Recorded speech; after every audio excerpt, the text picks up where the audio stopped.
Here comes a great gathering of the people from the West African region. Amazonia, Biafra, Oduduwa, living across the entire globe, the entire world. Coming from different parts of all the continents of the world to Brussels, Belgium, to march in great mass and in great multitude. All hail Biafra. Long live Amazonia. Freedom for Oduduwa Republic.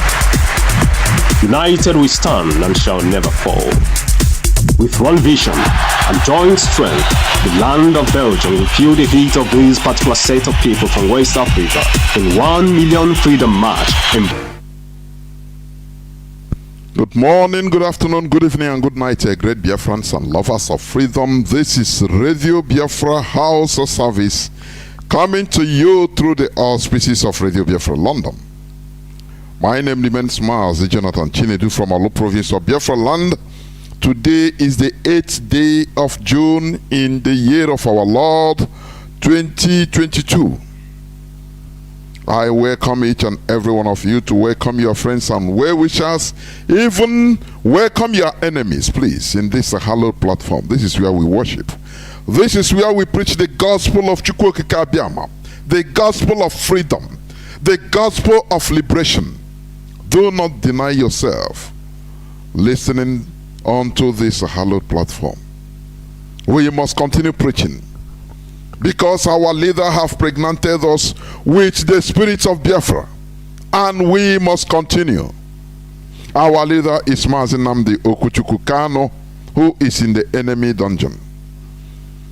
Please, for your information, our HOD will also be coming on Friday by 7 p.m. Please do not miss in that broadcast.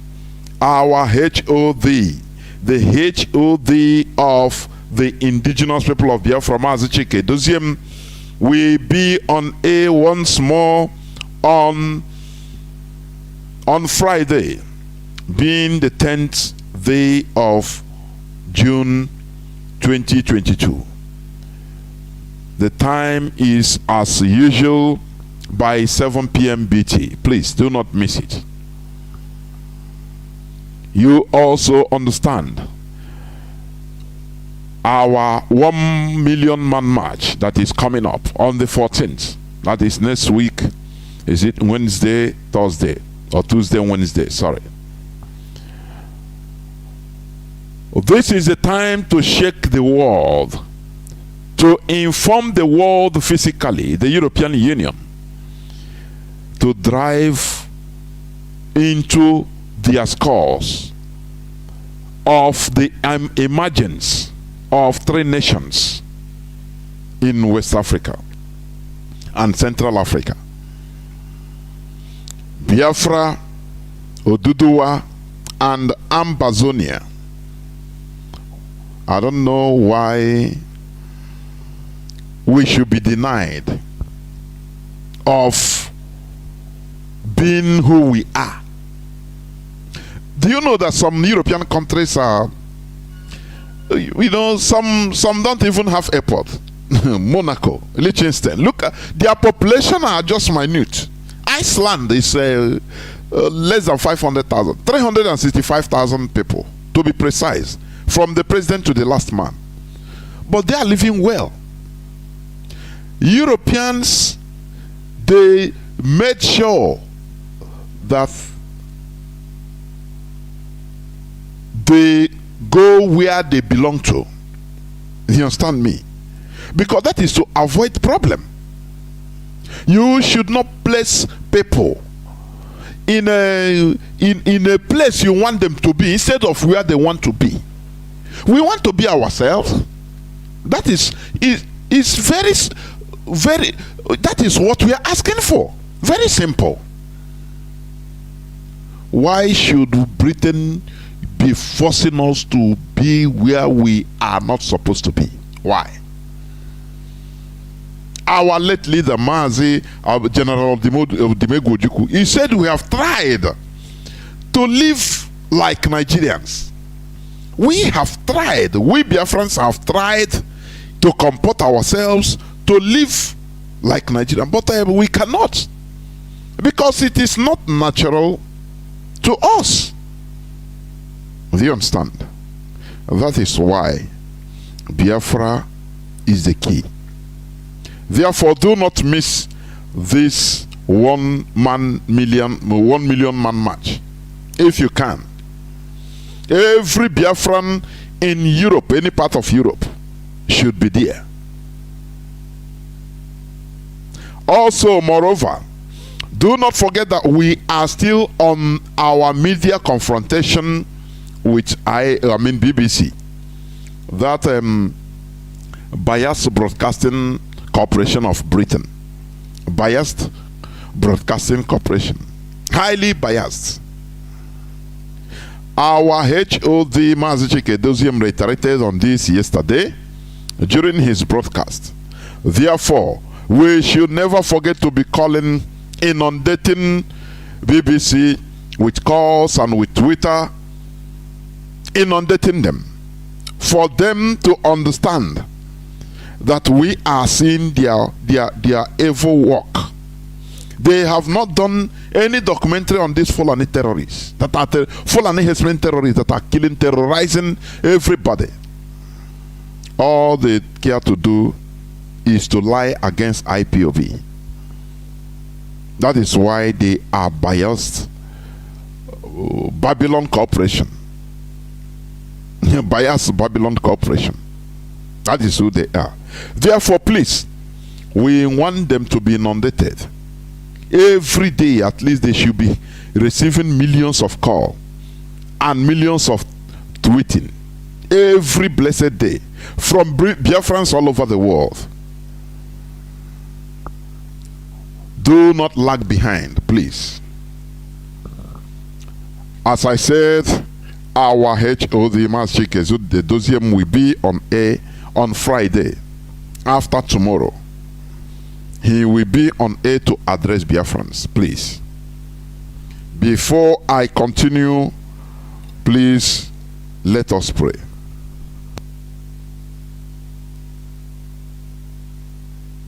As long as we come on air every evening, the whole world must listen. As long as we preach this very gospel, Chukwukika Abiyama must be with us. Therefore, without any further hesitation, we must proceed to offer every prayer to Chukwukika Abiyama, who resided in heaven.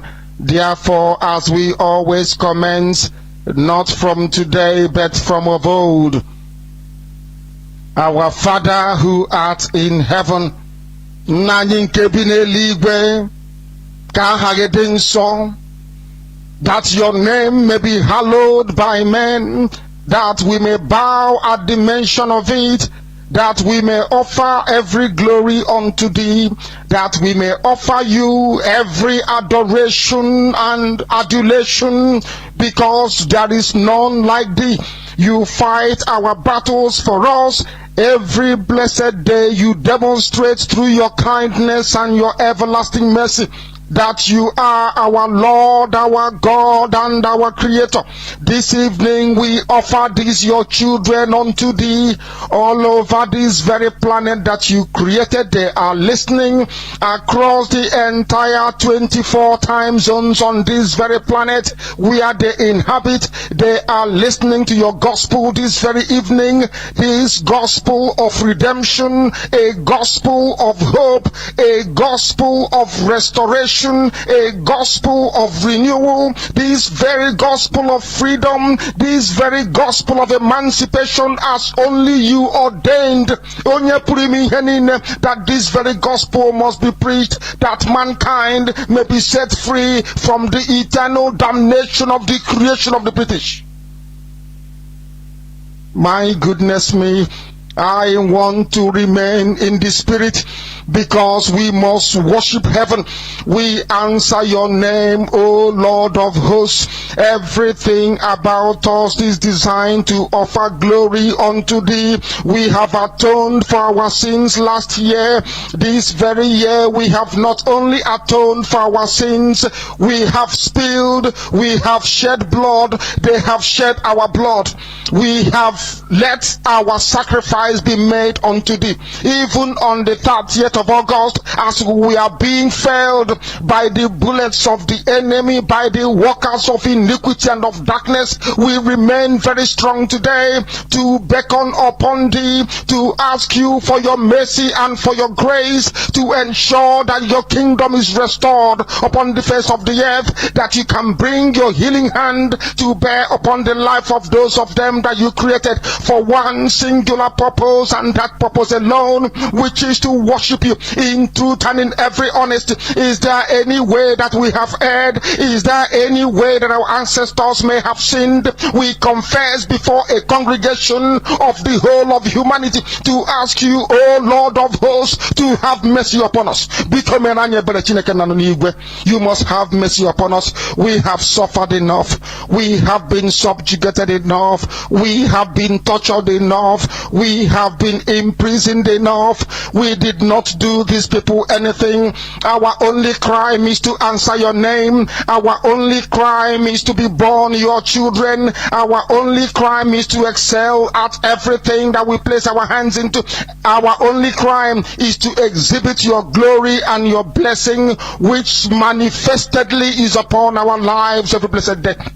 That is why they want to kill us. That is why the British want to join those of them who don't know you to destroy your creation and your inheritance. You will not allow shame to befall your name. You will not allow the enemies to triumph over the lives of your children, because you created us to exist, to worship, to honor, and to praise you. That is exactly what we are going to do when this Biafra comes. It will come in truth and in every honesty, because we remain every blessed day whiter than white and whiter than snow. Is there any way that we have sinned that you cannot forgive us our trespasses, to enable us to fulfill your own word, which was spoken thousands of years ago, that instead of what you promised not to come to pass, that heaven and earth will cease to exist? You opened your mouth to bless mankind to the coming of Yahweh Yeshua, who came here and said, let your kingdom come on earth as it is in heaven. Those words can never be in vain, because they are anchored upon your holiness and your magnificence. That is why in the end we know that Biafra will come, that these children that we have given birth to all over the world, and their children, and their children, and their children, as long as they give birth to them and they are Biafrans, they will worship you in truth and honesty. Through this very work we are doing, mankind will come to understand you. Let your miracle be wrought in our lives. Let us witness and behold your magnificence, your holiness, your mystery, and your grace. Under our command, O Lord of hosts, we call upon you. We call upon you to heal. We call upon you to provide succor to those of them who are inconsolable. We ask you to come and strengthen those who are weak. We ask you to restore hope where there is hopelessness. We ask you for inclusion where there is destitution. We ask you for one brotherhood, one camaraderie, one bone, one blood, and one flesh of your children. The Efiks and the Bibios, the Izon, the Shekiri, the Isobos, and also those of them from Isoko. We are traveling all the way to the lands of Igala. We are moving on from there to Idoma, to Igede, to the territories of the Igbo land. All these places we dedicate unto thee. All these lands of yours, we ask you to cover it with your mercy, because Biafra will come, and when it does, we will dance on the streets. I'm telling you, by the time that we are done, humanity will think that we are mad, we are drunk in your glory, and rightfully so, because your kingdom will come to rest upon this very earth. That very kingdom is the unadulterated, non-negotiable sovereignty of the Republic of Biafra, that your will may be fulfilled in our time. All this we pray, all these we ask for, in no other name apart from that name that belongs to you. Ahadin so sinebigebi ronebigebi. He said.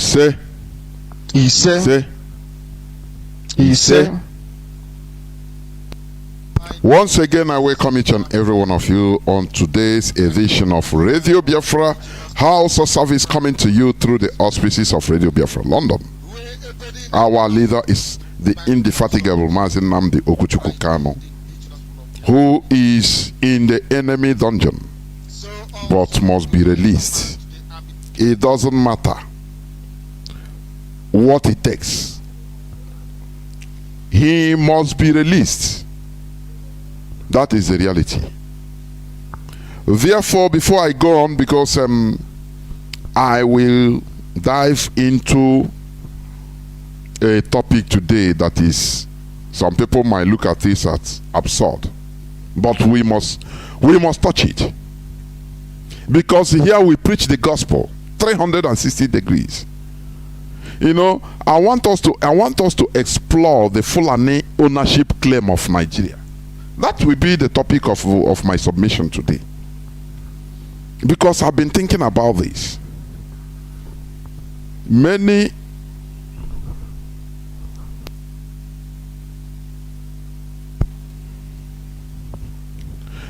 of us, or in Nigeria, people don't take things serious. Do you understand? You know, you can never conquer ideology with gun and bullet. It is impossible. Every Fulani person is impregnated with the ideology that they are the owner of Nigeria, that they are born to rule, and people have been taking it light. People joke about it. I will go into that, please. I'll go into that. We need to ask serious questions when need be. The problem with Nigeria is that even if you see even what happened, the slaughter of Christians in the church. Before you know it, people will start making joke about it, making drama, comedy about it. That is how bad it is. That is why today I want to go into the topic to explore the Fulani ownership claim over Nigeria. That is what I'm going to talk about. But before that, let me first of all read our press release, IPOB press release of today, the 8th day of June 2022. The caption is, Nigeria Army must stop that plan to embark on house-to-house search for local guns in Biafra land. That is IPOB. We, the global movement and family of the indigenous people of Biafra, IPOB, ably led by our great leader Mazi Nnamdi Kanu, raises alarm over secret genocide the Nigerian army and its sister security agencies wish to embark on against the innocent citizens of Obowu LGA, Achingali in Mbise, Mbano, Ihitoboma LGA of Imo State.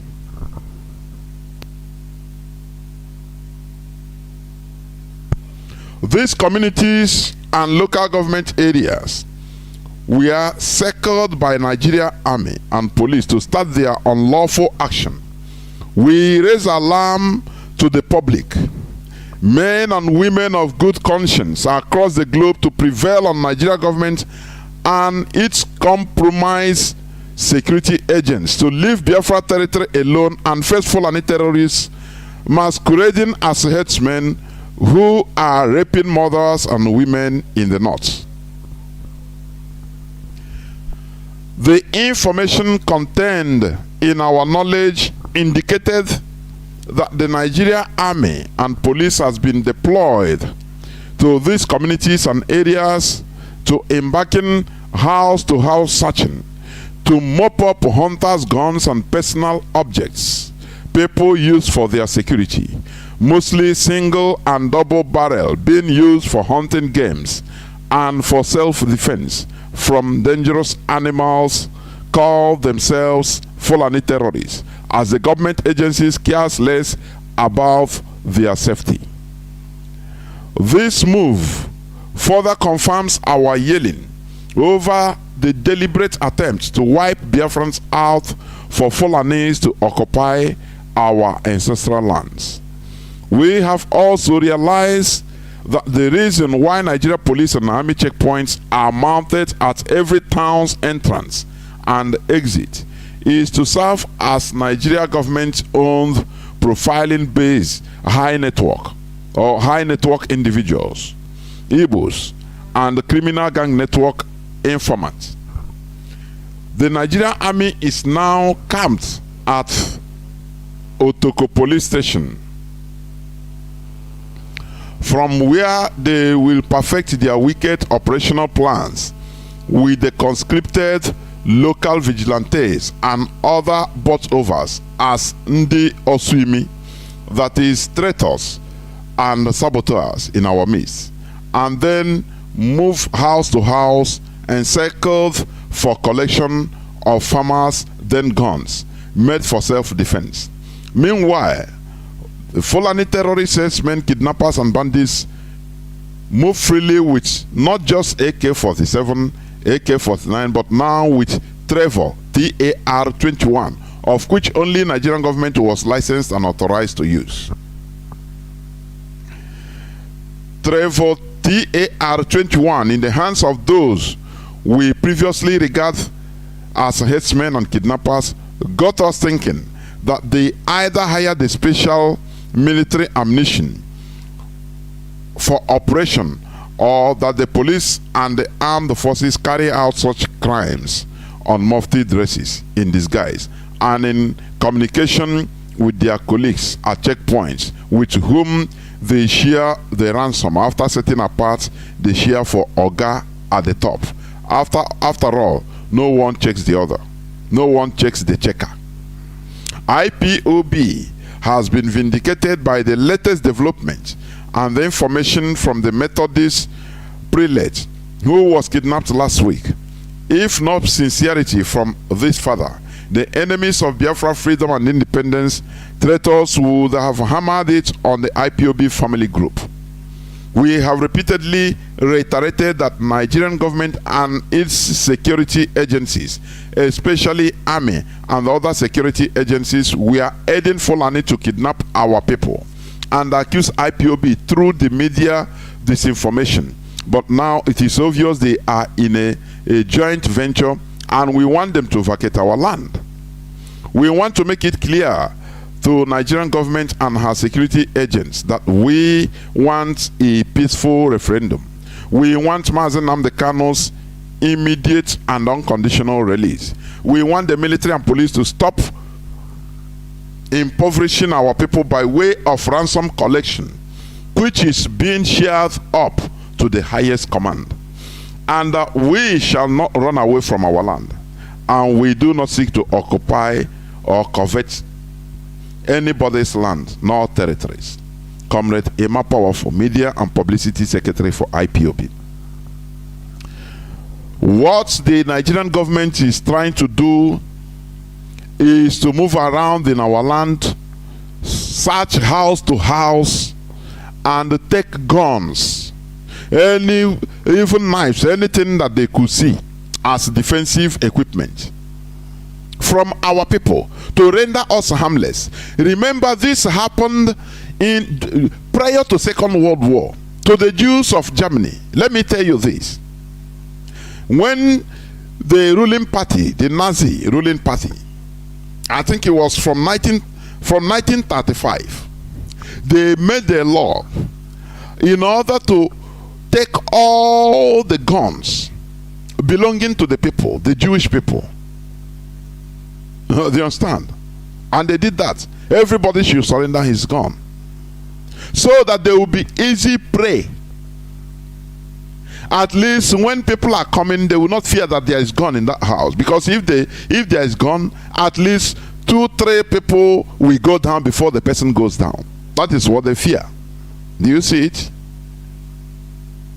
The Fulani headsmen, they are going around, the terrorists, they are moving around from place to place with guns, with sophisticated assault rifles. They don't care about them. Instead, they defend them. Sheikh Gumi said that the Fulani boys are on killing rampage, killing everybody in Nigeria and kidnapping because they want discussion. So they should be appeased. Whereas in our own land, we are in our own land defending ourselves. And they say that we should hand over our guns, our means of defense. Do you see the Nigeria that we are in? That is why today I want to explore, I want to talk about the Fulani claim or the Fulani ownership claim over Nigeria. That is what I want to talk about. All these things in Nigeria will never, intellectuals never debate on this type of issue. Instead, they glamorize it, they do comedy about it, and they pass it over. Oh, born to rule, this born to rule people. What brought about this mentality? How can you be in a country where others, they say it openly that every bone of us, every of our land belongs to them, and that they are born to rule, and we make light of it, we pass over it and say we have to move on. Move on to where? Move on to abyss. It is a clarion call for the whole world to understand. It doesn't matter the misinformation or disinformation of BBC, that the Fulani Caliphate, they are bent. They are using the Nigerian government, the state power, in order to make sure that we are conquered, subdued, but it will never happen. Now the question is, what is our politicians saying or doing about this? Nothing. They are the people that are facilitating it. Nothing. After all, they are the people that are raising thugs in order to cause confusion in our land, so that our people will be fed up with Biafra and say, if this is how Biafra will be, I beg, we don't need it. That is all they want to do, all they want to achieve. That is the reason why they have been opting their confusion, the crimes they are committing. If not that they caught the person, the beheader of the Anambra lawmaker, Okoye. BBC have called them, it's a IPOB, ESN. Do you see it? Do you see what we are saying? Even the kidnapping of Bishop Samuel Uche Kanu, had it been that he was killed, all hell will broke loose. Oh, IPOB. Remember the one that was shot in Owerri one time? One Fulani man. I've forgotten his name. Under 1 hour, they say it's IPOB. And they gunned 7 of our people down, our boys. 7 Igbo boys down, say it is them. They have neutralized them. Do you see? Do you see how they behave? Whereas those that are slaughtered people in church, they are still at large. Whereas those that are kidnapping, those Fulani terrorists that are kidnapping, raping, they are at large. They are still roaming on. The bandits that go on motorcycles, more than 500 at a time. No, they don't see them. No, they don't see them. I'm not going to check you.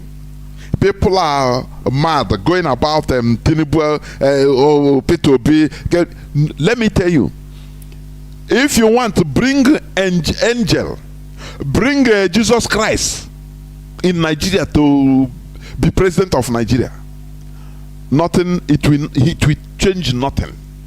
It will be going from bad to worse, because people harbor ideologies that are evil in Nigeria. Okay, how can let me ask, how can a president enter now, change the ideology of Fulani that they are no more the owners of Nigeria? Just imagine, millions of them How do you change that ideology? The only solution is to balkanize Nigeria, so that everybody will go home and start afresh. Develop within at your pace. That is the solution. Anybody that is coming, yes, I will do this. I will. You are building castle. Soludo said this, I think 2016, when he was on a boot launch. All of a sudden, he become a candidate.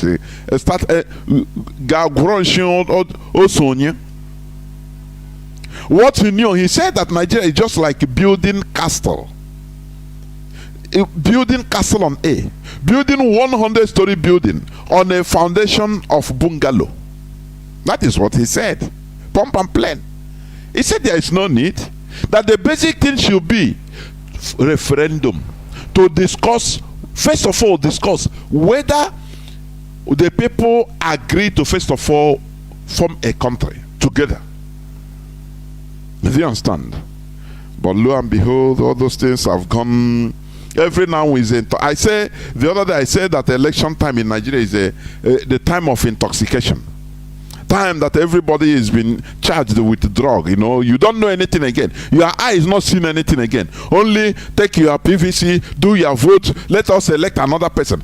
After 1 year of voting, the same cry. People will cry more because things will be worse. Because that is how Nigeria is being structured to be, going from bad to worst. And people will start consoling. Anyway, let us wait till another voting time. How many times will something happen to you for you to get sense? Do you see? This is the reason why enlightenment is the key. Enlightened people like the Europeans, they look for, whenever there is problem, they go to the source and start looking what is the source of this problem, so that they can solve it once and for all. But in Nigeria, no. They don't. Instead, they use that problem to continue making money, losing lives, as long as very few people are making money. Look at they have seen the person that beheaded the senator, Anambra State senator, or House of Assembly. Yes, because he's a politician. That is why they put everything. Because he's in the political class, the group that lord it over others. But there are many beheaded heads, beheaded people that were slaughtered. No, who talked about them? Who go there? Who said, "Don't worry, we'll bring them to book." Finish.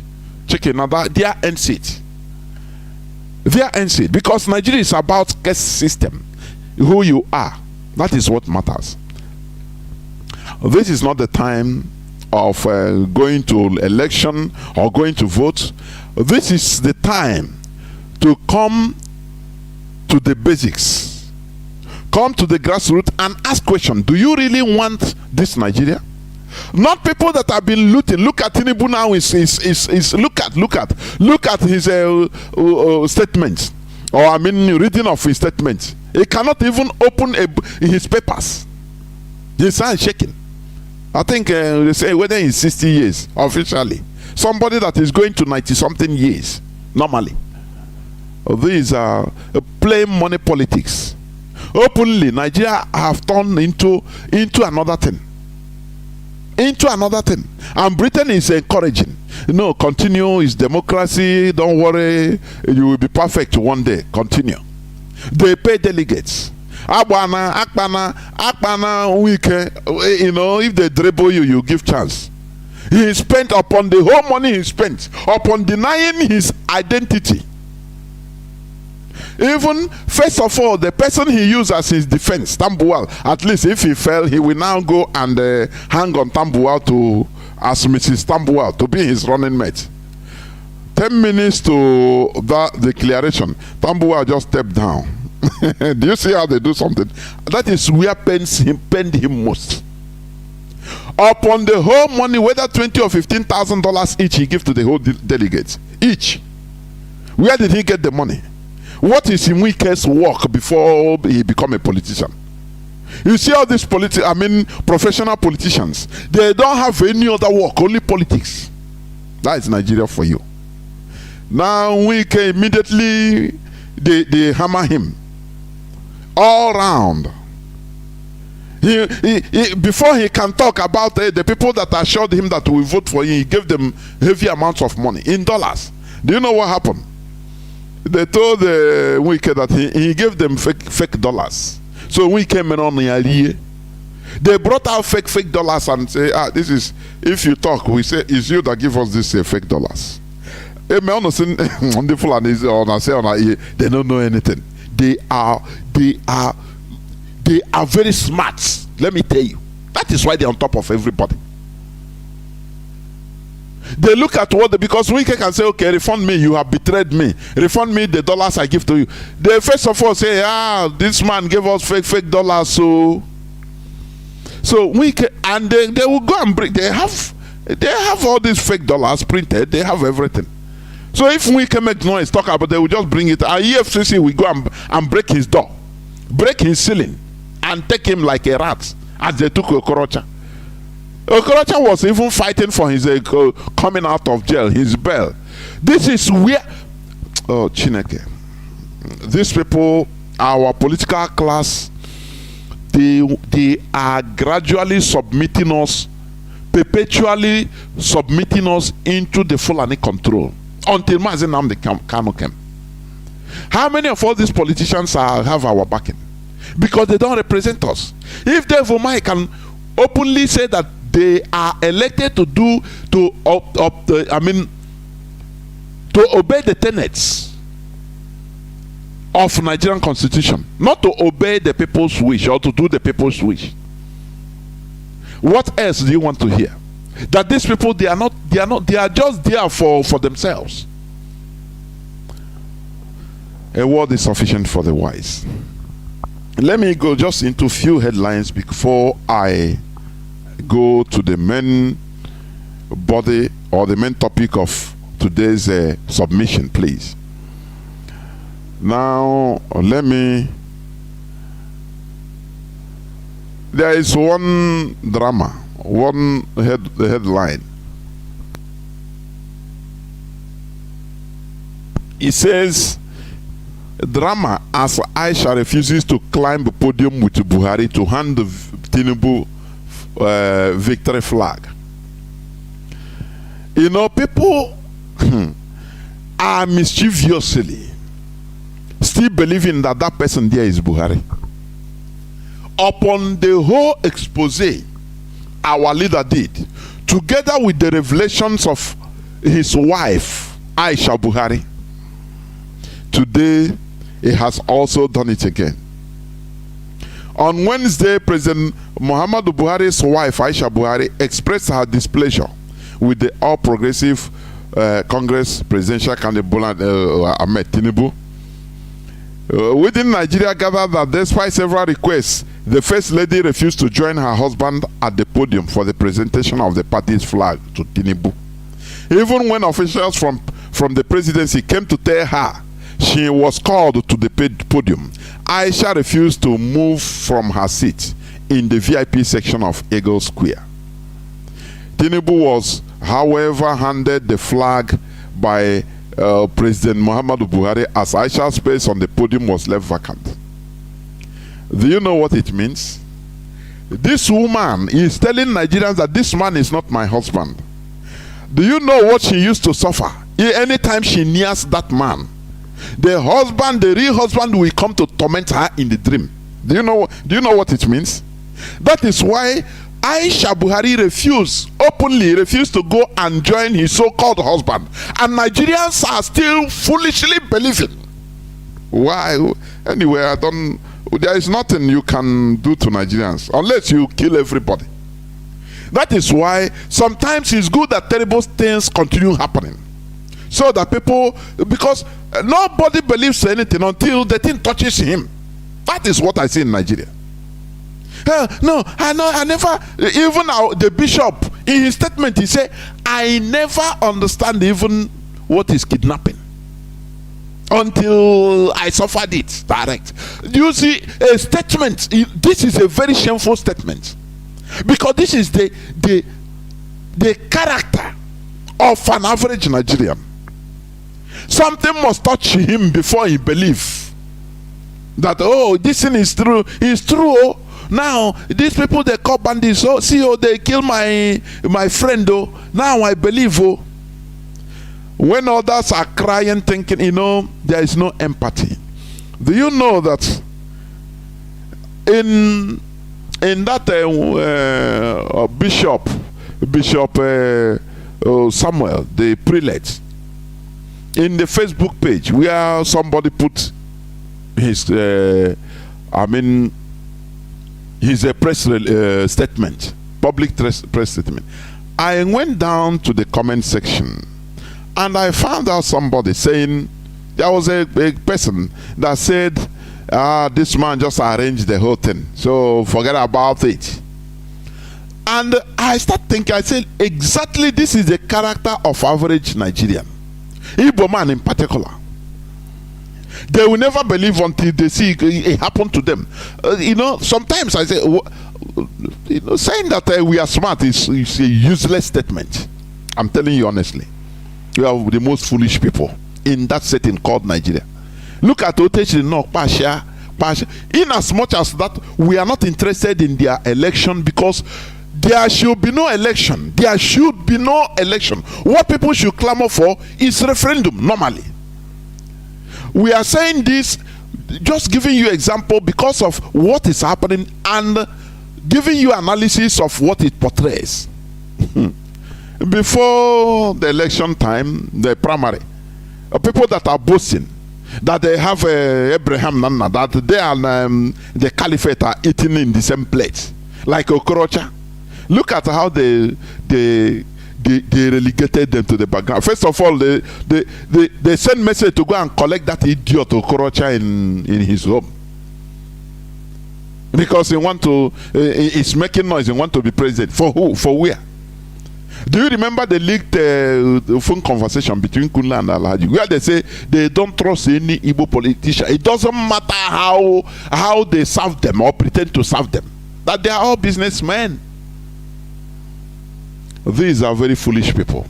How they humiliated him. He was praying, calling Jesus to come and save him, and after they put him on 500 million bail. I called home today. They were informing me. They say if you see Okorocha physical, he's like Alekara. That they pray that he doesn't even die of a heart attack. That he's no more himself. That is it. Go and serve the zoo and come back shame with shame. They told them that, look, your obstruction to Igbo presidency is Nnamdi Kanu. Go and get him. When you tell slaves, they work more harder than you think. All of them gather and say, okay, now this Igbo they say we have to get this man, Mazi Nnamdi Kanu IPOB. They are putting sand in our gari. They contributed the money immediately and planned with the collaboration of the infiltrators in order to get Mazi Nnamdi Kanu. But they are ashamed now. Look at them, all of them. Wike killed his own people. Openly denounced that he is not Igbo man, just to get a presidential ticket. Today, what did they do him? Not only the whole money, the whole things he loot in River State. For him not to demand back his money, they told him that you gave us fake dollars, so shut up. He is even on associate now, because if he mess up, they will use that. EFCC will go and say, where do you get fake dollars? Whereas they know what they are doing. He didn't give them any fake dollar, but because they are foolish, they are fools. All of them, they are fools. Banom, all of them, they are fools. Is it Amechi? All of them. You want to be darling for the caliphate. When the time reaches, they will place you where you belong. You are on your money. That they are just using you. After we say takia, because you are foolish. Which kind of takia? Use superior argument. Use superior politics. Be with your people, because politics is grassroots. Politics means you start from the grassroots. That is politics. You don't go like Mazi say there is nothing you can. go and build the skyscrapers in the north so that they will like you to be their leader. No way. There is nothing that you can do to a foreigner. You know, you become the leader of the people, the foreigners. No, it's impossible. Instead, they will thank you and say you are a philanthropist. No, you'll be nothing. So you start from your people. That is where you get the taproot. I mean, the life solution. What I mean solution, the feeding, the liquid that you need in order that to propel you up. But our people don't know it. They think that when they betray their people, now Fulani will love them. But look at what is happening. Haven't you seen it? What baffles me is that the mistake, they will make the same mistake. Next year they will still make the same mistake. Every blessed day they still making the same mistake. They never learn. You will see now what will happen. They will gather now and say, okay, we support this man, okay, because he will give us a minister. He marry he is our in-law. He marry one of our daughters. You know, they're behaving like little babies, hanging on anything in order to comfort themselves, in order to give themselves false sense of hope. It's very sad. People that you think when they come, they say they are intellectuals. But the way they relegate themselves, I cannot understand. Now they will start, okay, we are running mate. Now you see them killing themselves now to be running mate for somebody or to be given minister. It become a topic. Now they are no more. And then you talk, they will kill you. Say, you are sorting out. Honestly, these people are the more before God and man, because they are not supposed to live.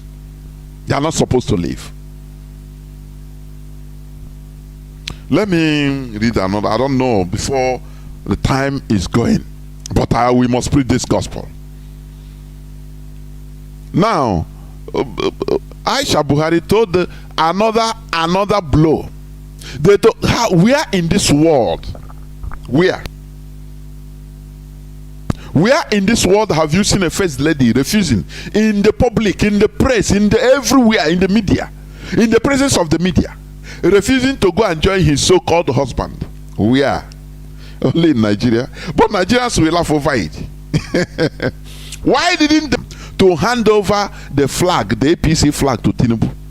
Why? They are calling her. They say, no, I'm not going. Because it's reminding her of her real husband. If she does it, her husband, na paying otalenaro, he will be torturing her in the dream. He does, maybe it comes physical to herself, appears and warn her. Do you understand? That's why he doesn't care. How many times have Aisha, a very courageous woman, I like that woman, honestly speaking. He has sent messages thinking that Nigerians are human beings you can talk to and they understand what you are saying. He said, where are the men in Nigeria? That few people have hijacked the government of his husband. Will his husband be alive and she will be saying that? Do you remember when, during the time of real Buhari, when Buhari was in Germany, immediately, even he was on press conference with Angela Merkel, and they whispered to her what her wife said that in Nigeria. Immediately there she replied direct. Somebody asked the question, and he replied. That is how Buhari acts. And now Buhari is alive and is calling the wife, come and join me here. He said no. Nigerians are the most foolish set of people on earth. I'm telling you honestly. They are the most stupid. That is why, I said this Ottoman Danfodio, because of the people he saw. He made the Hausa conquer them under 4 years. Now the character of people is seen, that you can twist people's minds under 1 second. That they are very lower than them. They say these people, they don't know anything. We can conquer them. That's why I started the conquest, the jihadism, thinking that everybody is like that. But IPOB, we are here. You understand? The rock that block your road, we are here. Aisha Buhari once again proved that Buhari is no more alive. He proved it today. Not yesterday. Today again. Mark today. She refused to go join the so-called husband. People in the podium. Direct. If it's real Buhari, where can she do that? Can she do that? When Buhari was in Germany, the real Buhari, when he never died, we understand what happened. Immediately he talked about his party, against his party, that he can join other party, notwithstanding that he's the wife of Buhari. Buhari replied him right from far away, Germany, and said that she know where she belongs to the kitchen and the other rooms. And now Buhari face to face, Aisha Buhari cannot join him, refused to join him. Even the security personnel come and tell her, madam, come and answer, come and join on. He said, no, I'm not coming anywhere. Don't you understand? Because Nigerians are dummies. That is why they don't understand. They will make jest of it. We must continue. This is another proof. So keep it. I want to read another headline, just a headline. Okay. It said APC primary. Pick one of us, Southeast APC aspirants, right, Buhari. This is all they know what to do. Begging. They have turned the Igbo people into beggars. Yeah, I'm telling you honestly. I used to watch Igbo man being stopped in the barricade in a police checkpoint for doing nothing. He carry his go. Oga, I beg. How much now? How much? Okay, make only 100,000. I have. I beg. Just call it begging. Always. It starts right from on top. Igbo, as the presidential primary election of All Progressive Party (APC) holds today, presidential aspirants from the Southeast have written a letter to President Muhammadu Buhari asking him to select one of the aspirants from the Southeast to emerge party's presidential candidate. Do you see beggars? They want to turn us all into Almajiri. In a country that you say that you are the champion, you are the real Nigerian. Anywhere they go, any part, we build the skyscrapers in the north. And you are begging. They have relegated you into beggars. That is why in there we need to I suppose because in there ain't here at all. Imagine you as a father, for example. Imagine as a father, you are going with your 8-year-old child.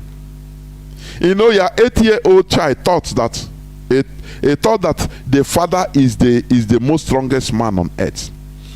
All of a sudden, somebody came and slapped the child, and you see the father, instead of fighting and warding off, the child will start crying, believing that today, don't worry, this guy, you have met your Waterloo, that my father is here, the strongest man on earth. All of a sudden, the father kneel down on the ground, start begging, please now, leave my child, leave him. Instead of fighting the person. How would that thing will never get out of the child's heart until he dies. He grows up and dies. He will take the father, he will be disappointed of the father. He will be disappointed until he dies. Do you understand? That is what all these political elites, they have subjected us into. That is why when we talk about them with alacrity, with bitterness, because they have subjugated us. They have made us to understand that we are only all alone, no person behind us. I was talking with somebody. I said, look at the character, the way they humiliated Okorocha. No matter he will come out, that time I said it, no matter he will come out or he have come out, yes, but the humiliation only show that you yourself, that is a counting on him. You call they will come and defend us. They are but look at how now he's calling Jesus, come and help me. Jesus, come and help me. In a democratic setting. How will you feel? How do you feel? How do you feel? These people want us to be heartbroken. but we will only break their own hearts. Break it physically. That is what it means.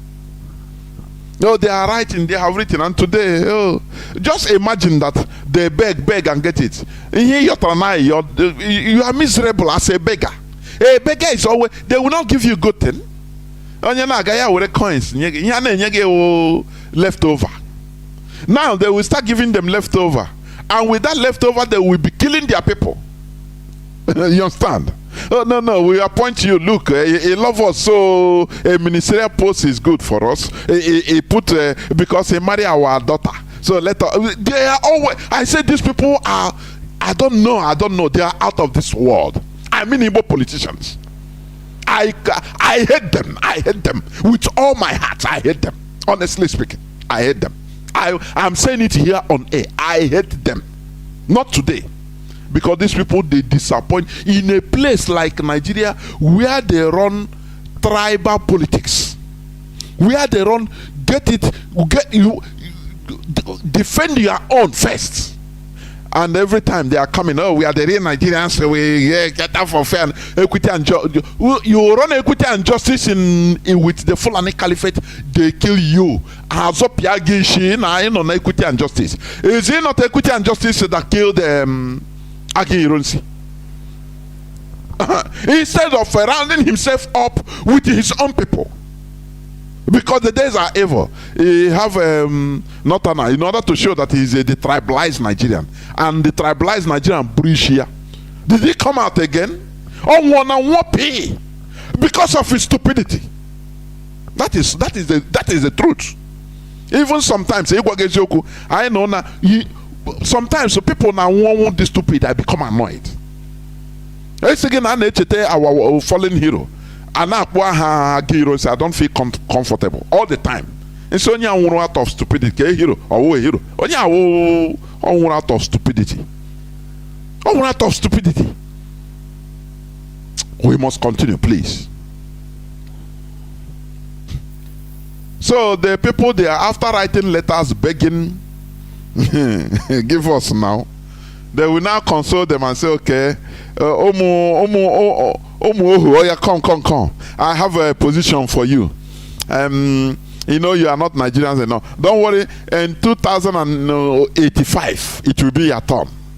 I think I would have, I saw one place, whether it's him that he said, through Atiku, we will get Igbo presidency. I said, no, Bidokwena. Oh, Ndiara Bidokwena again. In 2034, in 2072, it will be Igbo president. Ndiara, people that sell themselves because of a peanut. They don't have dignity, no dignity. We must continue. Let me read this again. I mean, this headline: the beggars are begging. Okay.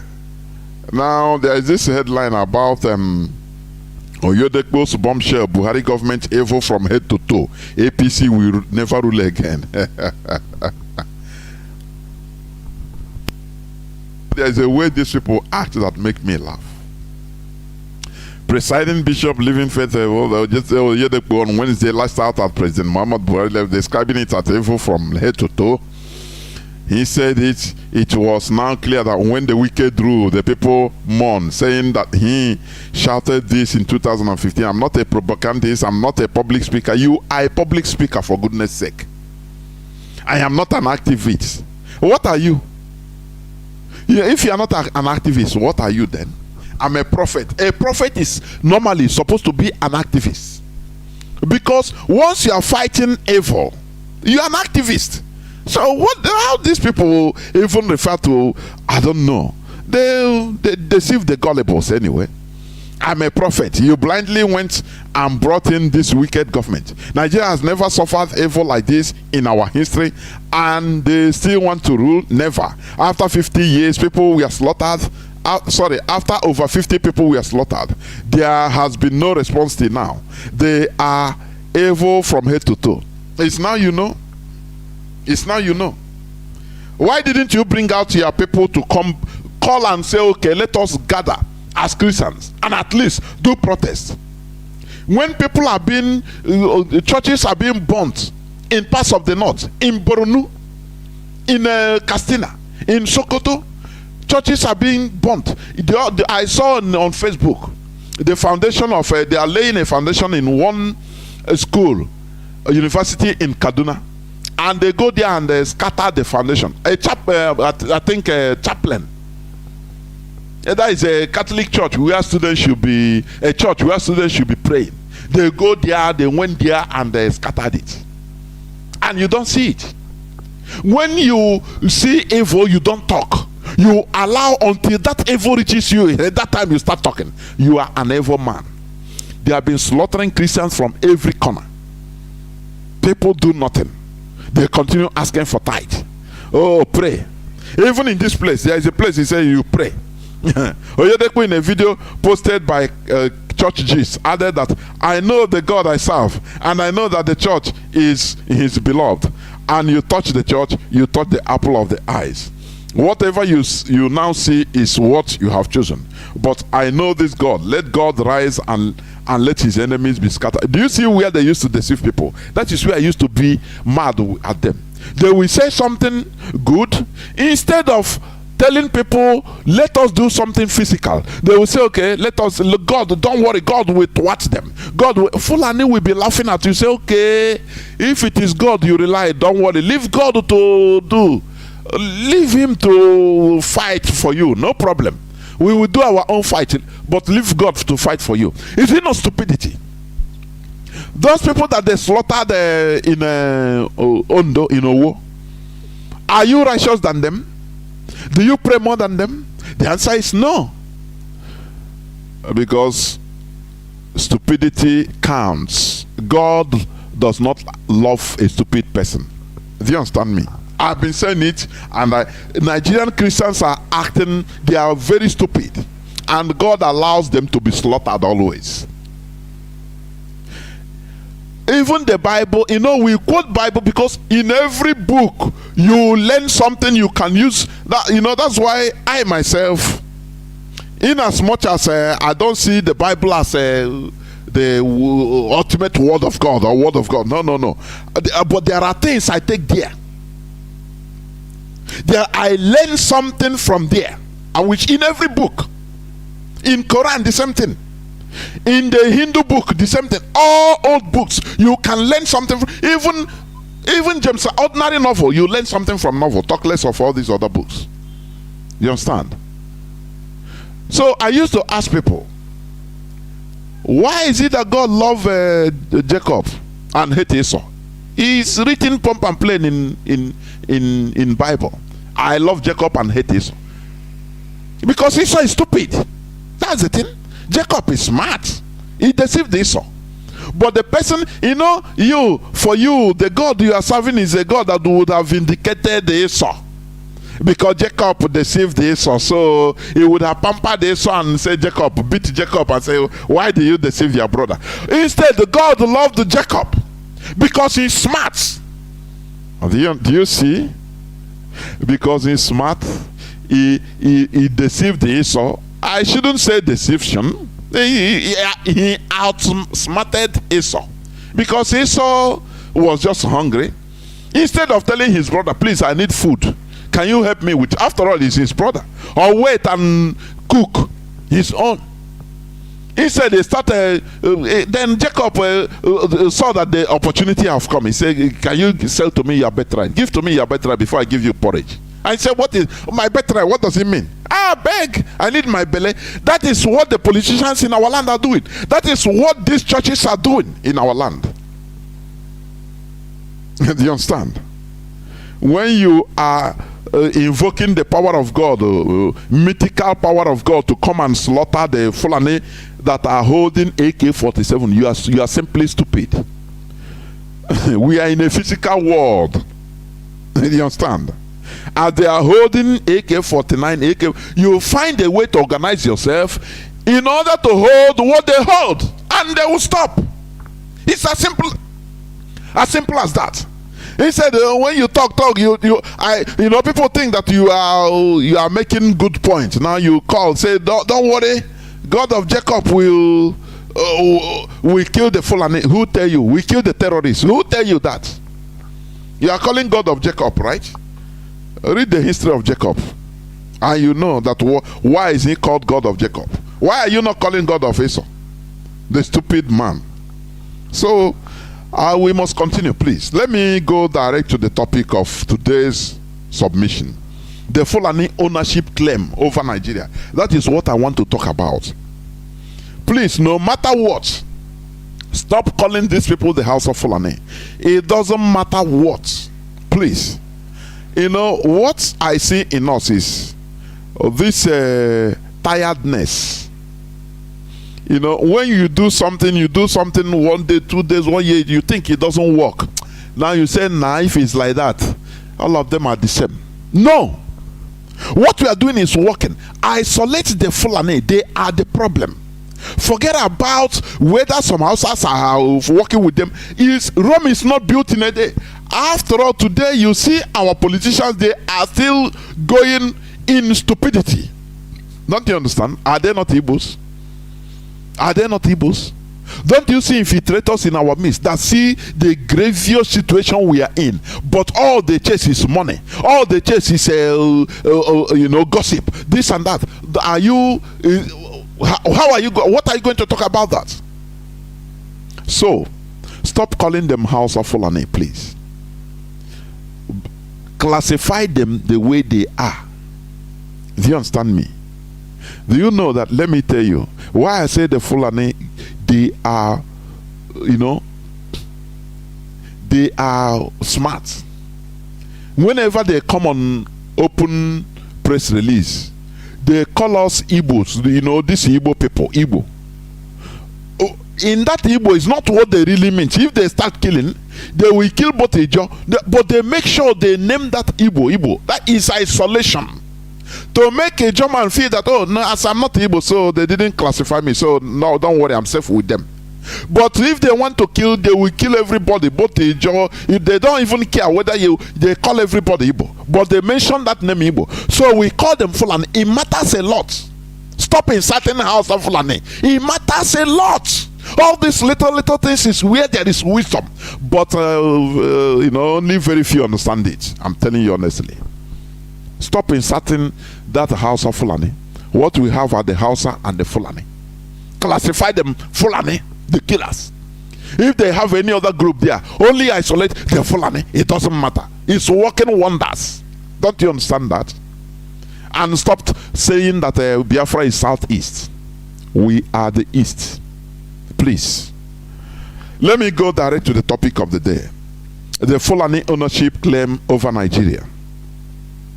That is the topic. Let me start by saying this, that the Fulani never brought Islam to West Africa, contrary to what many people believe. The Fulani never brought Islam to West Africa. Any person that is telling you that is a lie from the pit of hell. It is a historical fact that the Fulani never brought Islam to West Africa. Rather, Islam arrived in sub-Saharan West Africa as early as 8th century, 8th, not 18th, 8th century. Traveling with Arab traders from North Africa, the Muslim merchants brought trade and goods to exchange for gold, and facilitated trade by introducing concepts such as contract law and credit arrangements. They were valued also for the literacy they brought, which African rulers quickly discovered could help them administer their kingdoms. Listen, I want to say something on this. I know this in this thing I read out now. Right from time, African ruling class never looked for something to better the lives of their people. Rather, they only absorb things, look for things that could help them administer their kingdom. Do you know what it means? Something that could help solidify their personal rulership onto their people. That is why, you know, Islam filtered into West Africa through trade. So they saw the way the Arabs were organized, and you know, they introduced some things, and they saw the literacy in them. They said, okay, let us join, so that they will learn how to administer their kingdom. That is putting their people into, you know, complete hold, how to continue ruling their people.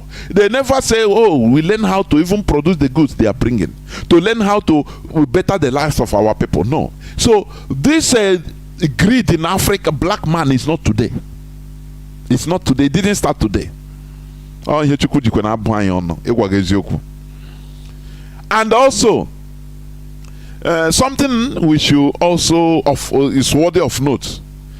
Africa have been selling only raw materials in exchange of manufactured goods from time immemorial till today. Do you understand? Do you know, when the Europeans, I've said it here every time, when the Europeans first arrived in Japan, they came with their Christian ideology, with goods, modern weaponry. You understand? As of that time, because as of that time, the samurai were using swords, bows and arrows. You understand?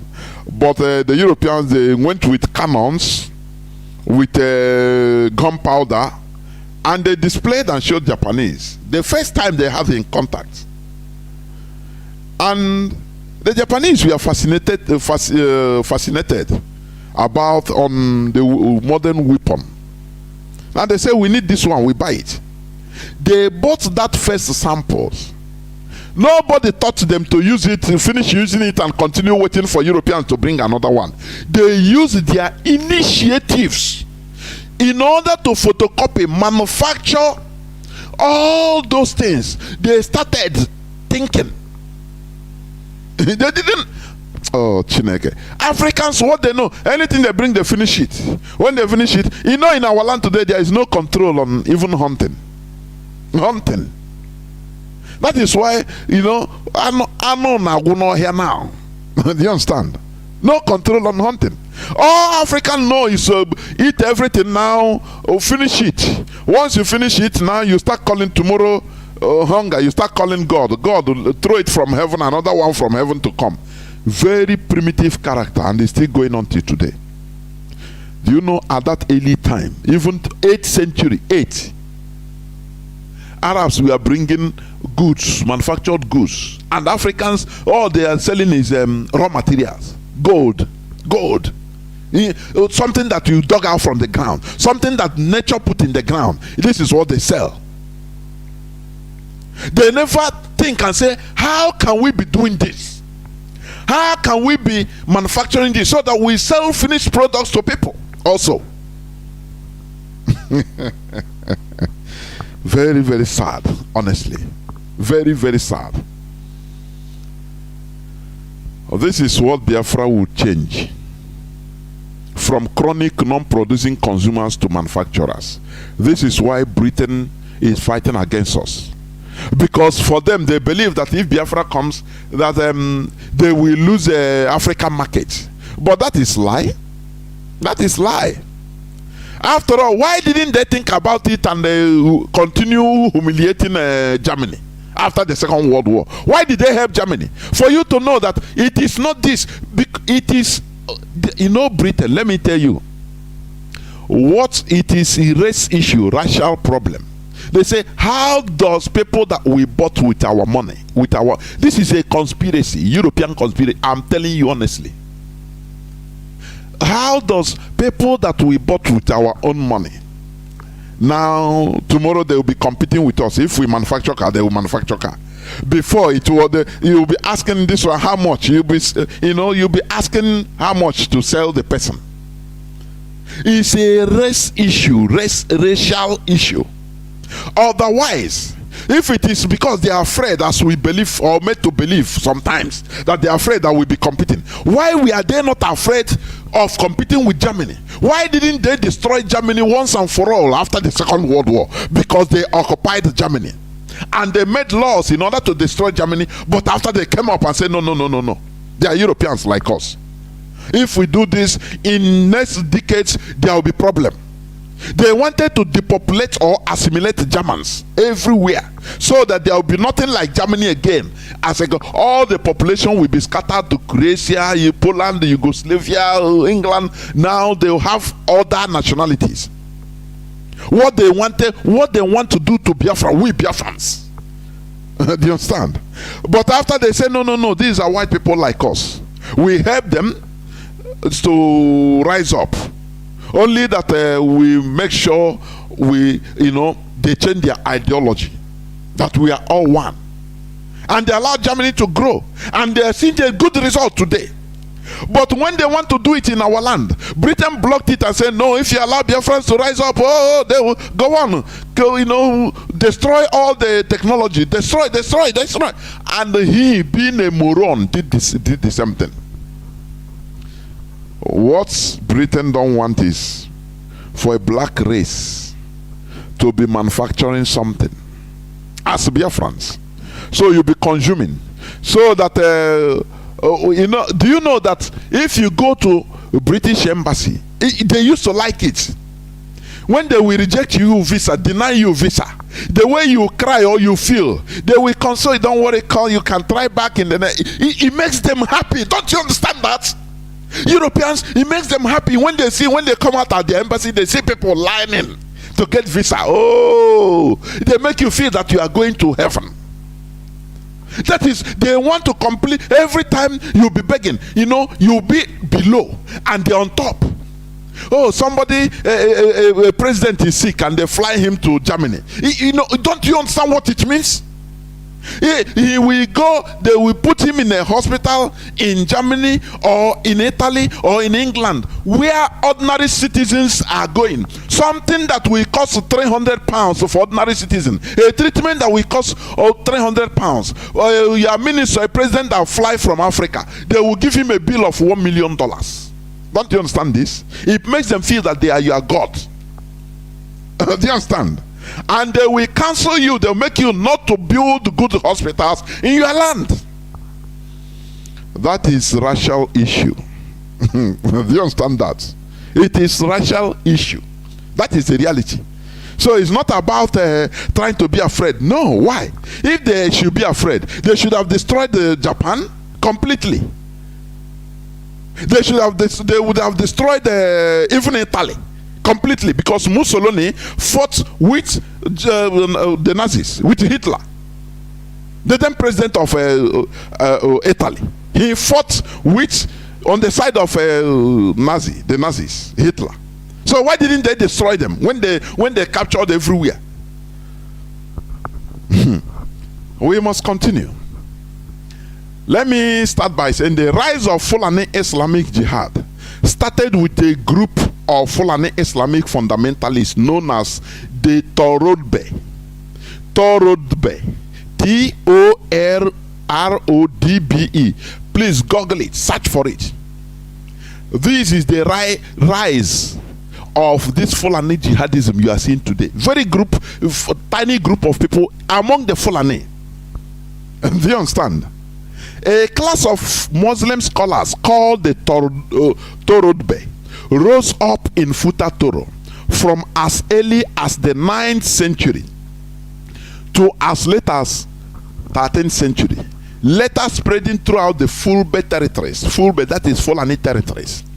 These fiery Fulani Islamic sheikhs, known as Torodbe, overthrew the people they call the Janinke leaders, who were a clan of non-Muslim Fulbe, that is non-Muslim Fulani, who ruled over most of Senegal. At that time, most of the Fulani, they were not Muslims. It's only these few people that rose up and they were preaching, Islam. From there, they started rising up. People started following them. Do you understand? So, the same way Muhammad conquered the pre-Muslim Arabs, thereby imposing Muslim rules in the whole of Arab nations. That is the way That way, this Torodbe, they conquered Torodbe.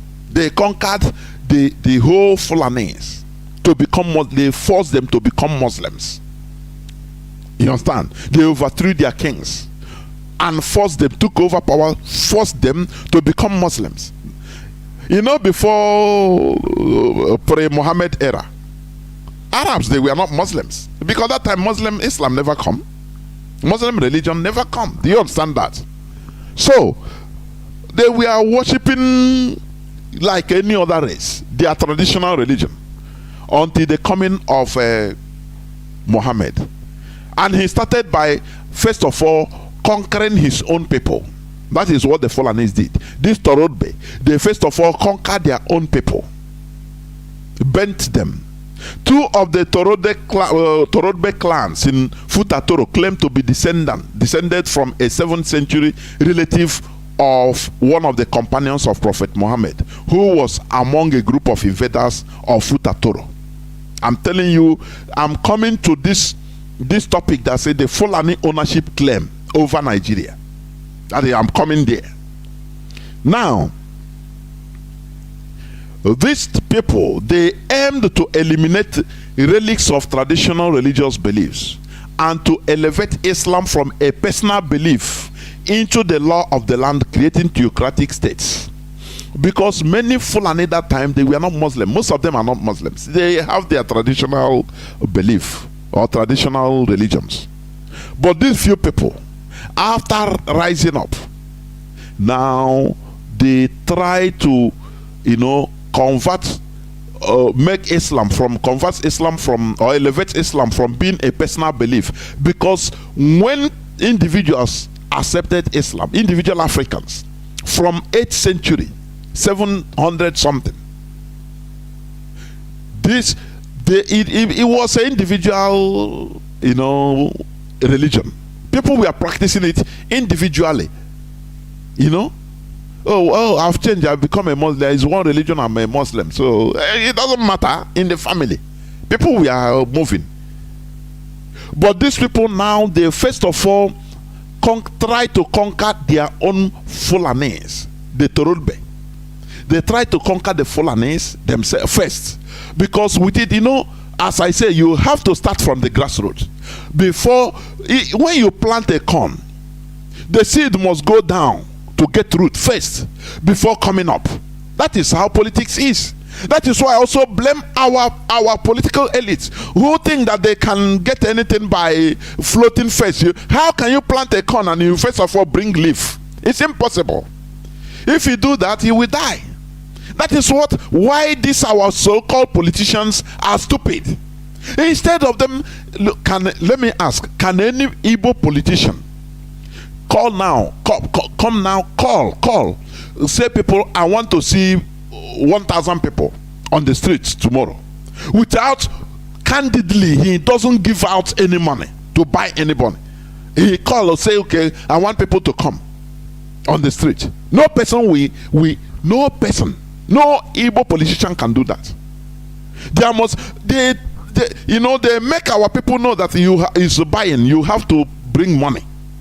Because they have nothing to offer. No ideology. Everything is money based, financial inducement. That is it. That is why they are always be disappointed. Because for example, what happened to Okorocha? Had it been Okorocha built an ideology, before you know, even in that video that will go viral, people will start coming immediately to protect him. But no, before you come, you say, okay, how can I come? Give me, he will charge you. Bring me 1 million naira, I will come out. Because that is what the seed they sow. What they sowed, that is it. Our leader didn't give anybody fathom. Instead, we are putting our own money. Do you understand? Look at one time when our leader was on the ground, I think in 2017. One time, I think Dutch Weller, some news media come, they told him, they challenged him and say, okay, you are in charge of the people, okay. In this short period, I could remember that time. because I was on the media also. The news circulated. They told our leader, they say, let the people come here to call the people to come here tomorrow. Let us see how many people will listen to you. They want to. They did popularity contests with our leader. Before God and man, the news immediately come circulated to us, and now within 24 hours, even that day, people came there to sleep.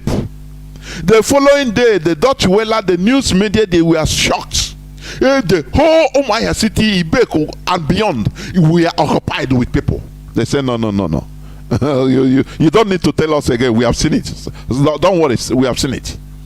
The day he came out on the balcony and shouted IPOB with the pressmen, they were watching.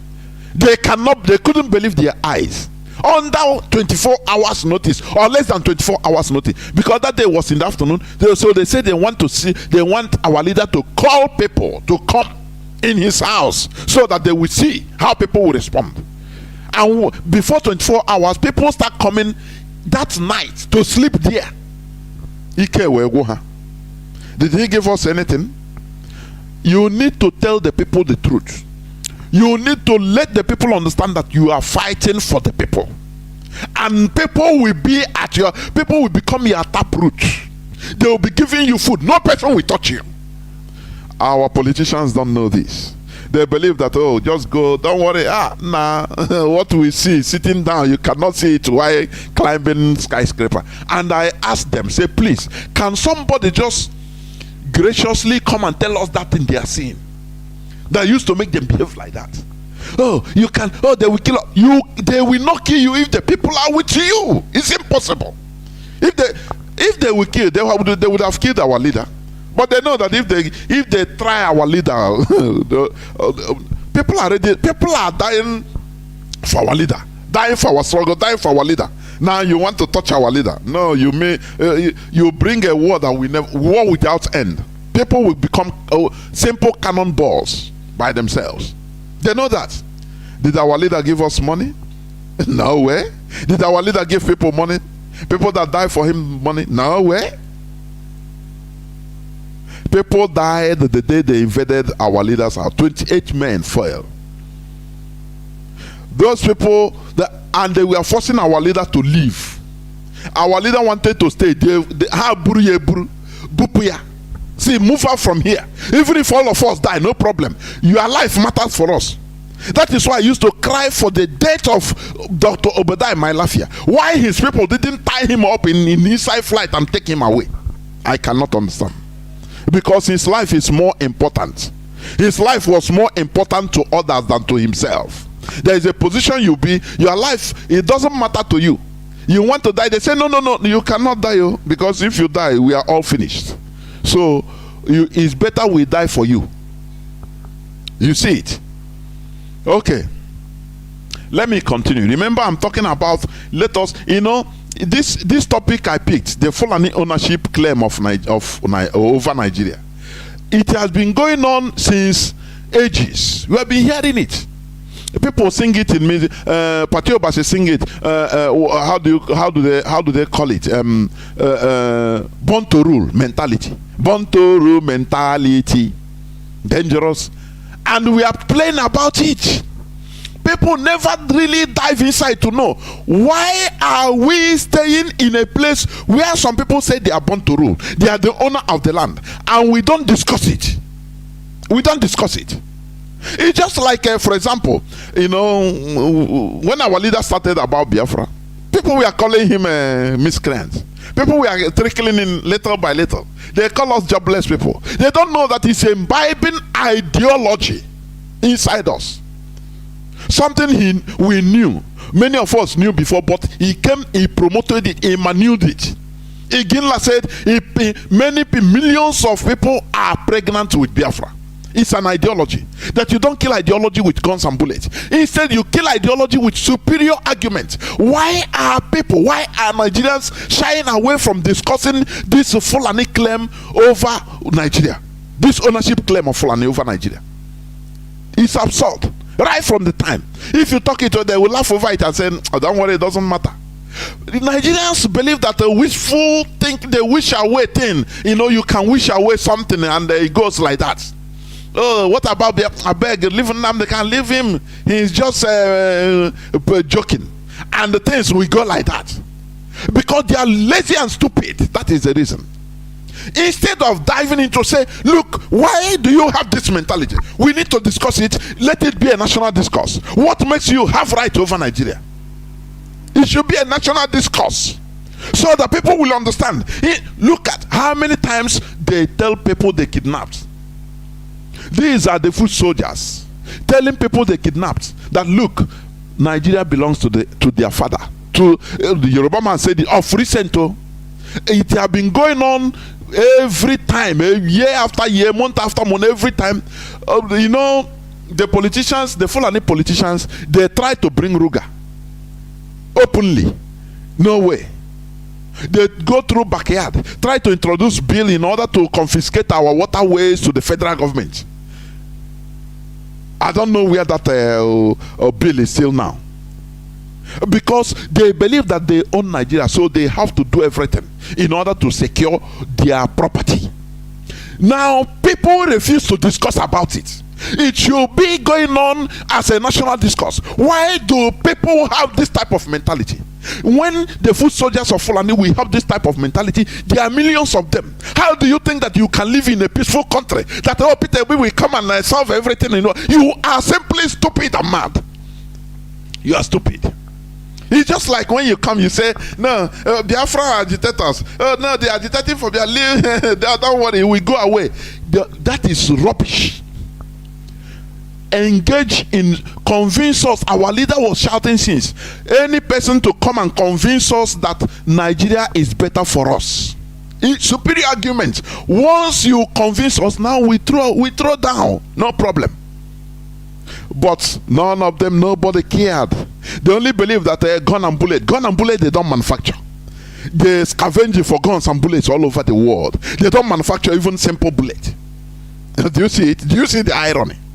So this born to rule mentality. Why not the nation, the country, make it a national discourse? Say, why should these people talk about it? But whenever you talk, like the prelate, if they are interviewing maybe a kidnapped victim and say, they say Nigeria belongs to them, the person, the journalist will not go that side. We just laugh over it. He say that is propaganda. Leave them. That is childish talk. It is not childish talk. It is an ideology that is being imbibed in all of them. How do you think that we can be in a place peaceful with this type of mentality? People that have this type of mentality, that you are their properties. You are their property. Our land is for them. That they have right over us in the same country. And you want us to wish it away? That we are stupid? No, we are not. We are not. Okay. The Torodbe, remember this Torodbe, T-O-R-O-D-B-E, established schools where students were taught in the Arabic language. That was when they started creating the nomenclature of the Fulani. You understand? They elevated, first of all, elevated Islam from a personal belief into a law of the land, creating theocratic schools. Theocratic states. This Torobe established schools where students were taught in the Arabic language. The mosques they erected in the main towns became the center of religious and scholarly activity, and also were often administrative centers. Tithes were levied on harvests and inheritance to support the state. The imam headed both the religious and political organization. He delegated responsibility for security to the emirs who ran the police and army. That was the start of the Fulani jihadism. They took over the Fulani and now use this religion to bind them. If you talk about them, they slaughter you, they kill you. That is it. They first of all make sure to use religion to, force discipline on everybody. If you rebel, they kill you. They slaughter you and your family. You have no choice. Do you see it? The religious sheikhs, they call sheikhs, we call sheikhs today. This word sheikhs, the original meaning, is an Arab word, pre-Islam, pre-Muslim or pre-Islamic era. It's a word of Arabs, just like Ndins and also. Just, you know, respect people above 50, respected people above 50, the people they call sheikhs. But after the time of Muhammad, now they start using it as in religion. Do you understand? As people, Islamic teachers. That is it. The marabouts. The religious sheikhs will live on payments they were given in their official or judicial roles, or from fees for their religious services. A sheikh will take care of children while they learn the Quran, but the children were expected to work or beg for the sheikh during this period. You see how they instituted this Al-Majiri. This Al-Majiri, they are their foot soldiers. Right from that time, what they instituted continue moving. Do you see it? Because this Al-Majiri, they have nothing on the head except what their sheikhs, what their marabout told them. If marabout told them carry bomb and go kill somebody because of Islam, they would do it. Do you see how and do you know how many millions of all these Al-Majiris everywhere in Nigeria? And you think that Nigeria will be good? You think that one day one magic wand will fall down from heaven and turn Nigeria? You know, Peter Obi will enter and the magic. Before God and man, let me tell you one thing. If by any way, let me just imagine that Peter Obi becomes Nigerian president. The Fulani Caliphate will sabotage him to the extent that it's even you, his brother of Peter Obi, will start. If you see Peter Obi, you will throw him stone.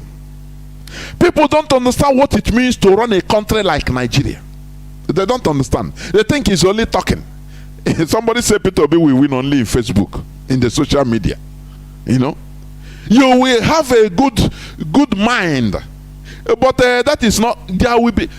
I say, if somebody like that enters office, other terrorist group will come now all over Nigeria and start the killing that you will see. People will start crying and even calling for dead Buhari to come back.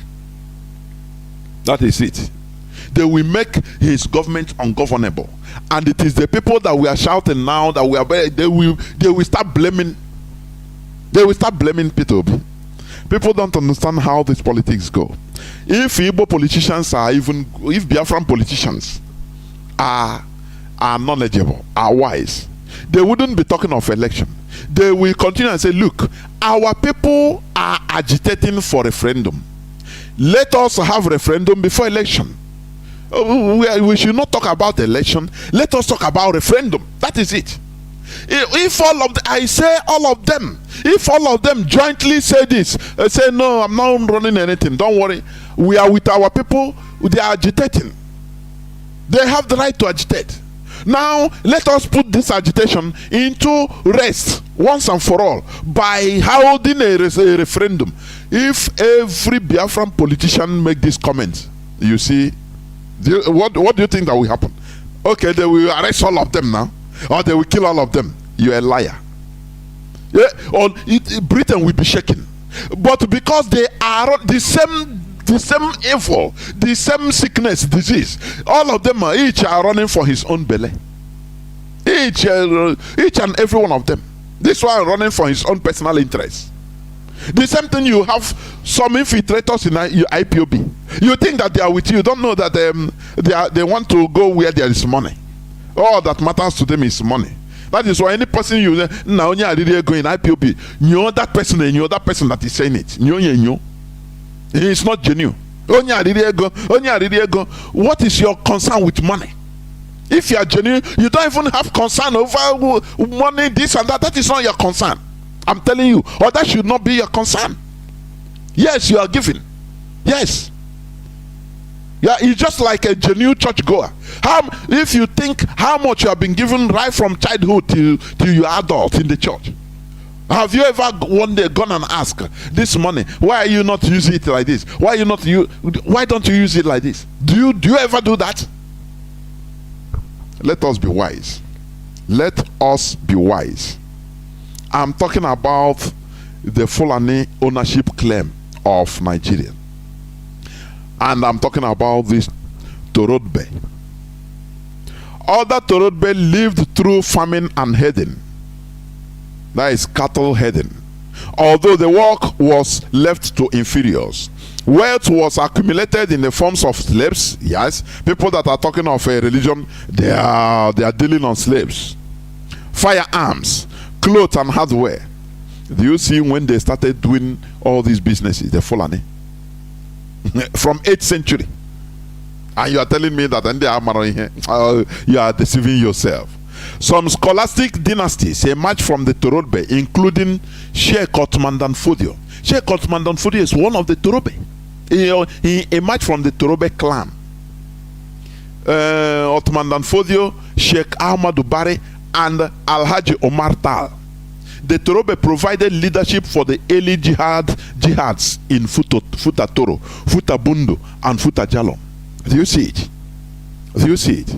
The largest of the Fulani jihads was led by the Torobe scholar Osman Dan Fodio. Is the largest. That is why they believe that Nigeria belongs to them.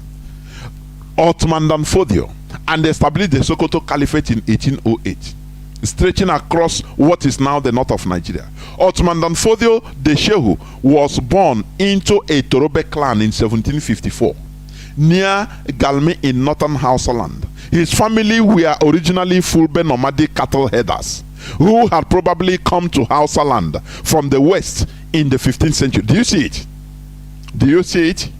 Remember the leader of the Fulani terrorists that kidnapped and collected 100 million ransom from Bishop Samuel Uche Kanu? Do you remember him? As our bishop described him. His father was from Sudan, the parents, but he's a cow dealer and settled in Lokba. The man, the boy speaks Igbo fluently. The same way like Ottoman Dan Fodio. So that when you see them, oh, now we are one Nigeria, we are neighbor. They have one mission.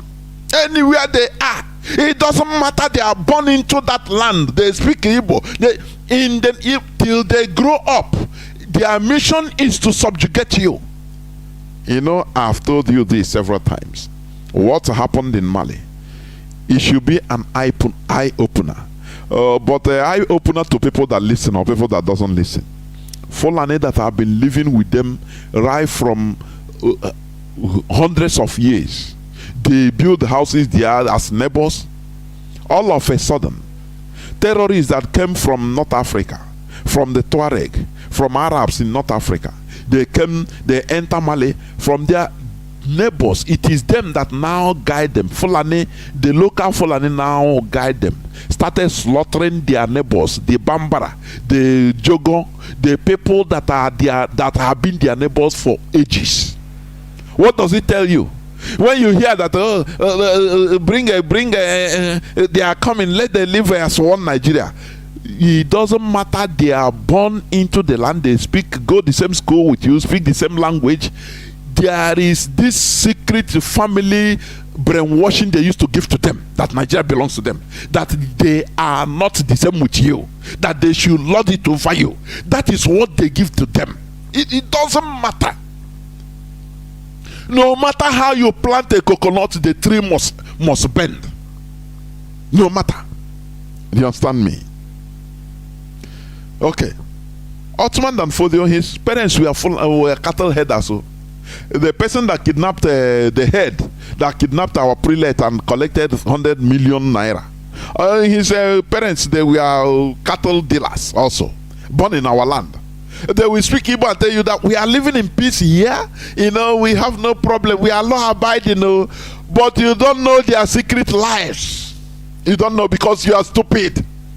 You think that as you are living in Ugwausa, your mind is clear, developing any part of the north. That is how they are. No. All they care for is to collect your land. They don't see you as a human being. It doesn't matter. You play with them and grow with them. All they see you is a pig. They call you a pig in their language. Nothing more. Do you understand me? So we should be wise. These are the reasons why they claim authority. I mean, they claim ownership of Nigeria. You understand? They deceive you. And they see that Nigerians are very stupid.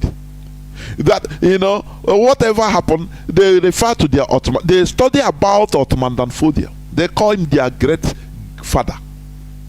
You see it? The record of Ottoman Danfodio said that the people living this side are a very stupid set of people. So that record has been in them. It has been with them. It becomes an ideology. Now, how do you think that you can change this? How do you think? And there will be miracle and it changes. That is life from the pit of hell.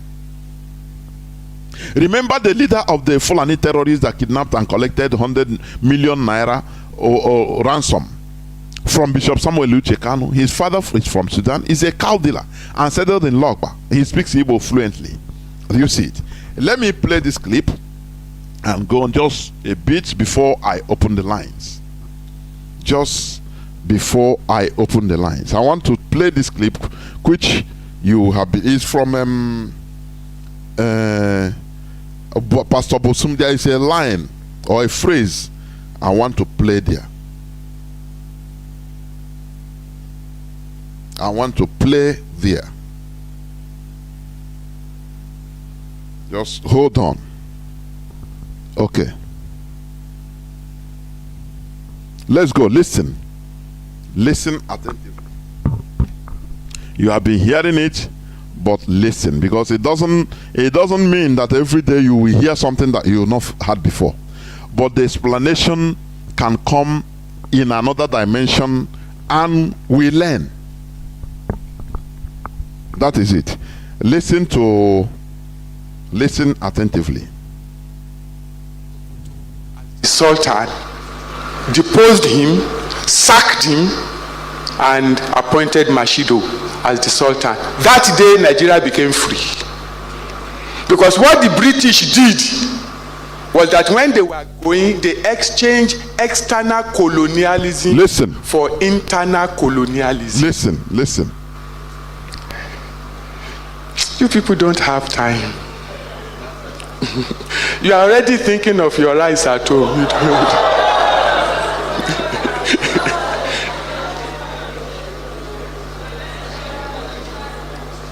Let me explain it. 30th of September 1960, a day before the proclamation of independence, the British went to Sokoto and held a doba, a mock battle. And they held a doba, mock battle. It has many significance. This is why the Fulani, they claim ownership of Nigeria. Listen. Fought the forces of the Caliphate. And in that mock battle, the British pretended that the Caliphate defeated them. And the British surrendered. They now took the scepter of the Sultan of Sokoto. Scepter is the sign, the staff of power. Scepter. They have it even in the Senate. The scepter of the presidency, the staff of power. In traditional is like that. So for you to understand, continue listening. The British had earlier captured. They handed the scepter over. Symbolizing that the nation Nigeria, they are handing it over to the Caliphate. The Caliphate understood what was done. Have you ever, do you understand? Have any politician, have any intelligentsia or intellectual in Nigeria, have they ever questioned this to really come out and steer a national debate? Why should the Britain do this? Have you heard about it before? That there is a debate about why. Why is it that Britain, before giving Nigeria so-called flag independence, they first of all held a mock battle? And in that mock battle against the Caliphate, they fell, symbolizing that the Fulani they have conquered. And now they carry the scepter and give to the Fulani Caliphate. Continue listening. That is where the born to rule mentality came from. They were now the new colonial masters. Because Britain did not want Nigeria to rise to its full potential. They knew what would happen. So they gave Nigeria, you say you want independence? Okay. You want us to go? Okay, we will go. But we will hand you over to somebody who will continue to do the job for us. 1st of October, they came to Lagos for the public ceremony. But Nigeria was not free. It was still a colony. Now a colony of the Sokoto Caliphate. Are you hearing? Are you following along with me? That's why for years in Nigeria, ask the elders, nothing gets done in Nigeria unless the Sultan of Sokoto says, go ahead. Even Obasanjo, that was head of state, he was a proxy of the Caliphate. Even Gowon was a proxy of the Caliphate. Have you forgotten that it was Gowon who took schools from the missions? All the Christian schools. It was Gowon who took it in 1972. And up till today in Nigeria, no Muslim school has been taken by government. Not single one. Rather, government is using public funds to run Islamic schools.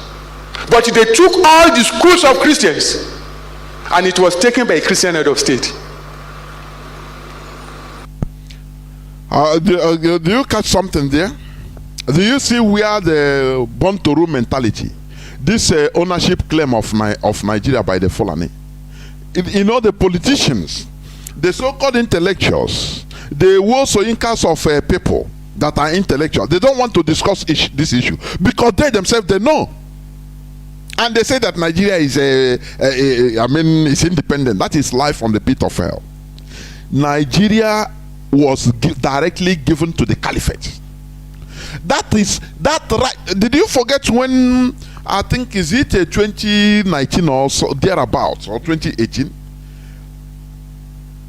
The impostor, the presidency, they were clamoring for to revive the old cattle. You know, they started cattle routes from north to the Atlantic Ocean. What does it mean? Because Britain gave all Nigeria to them.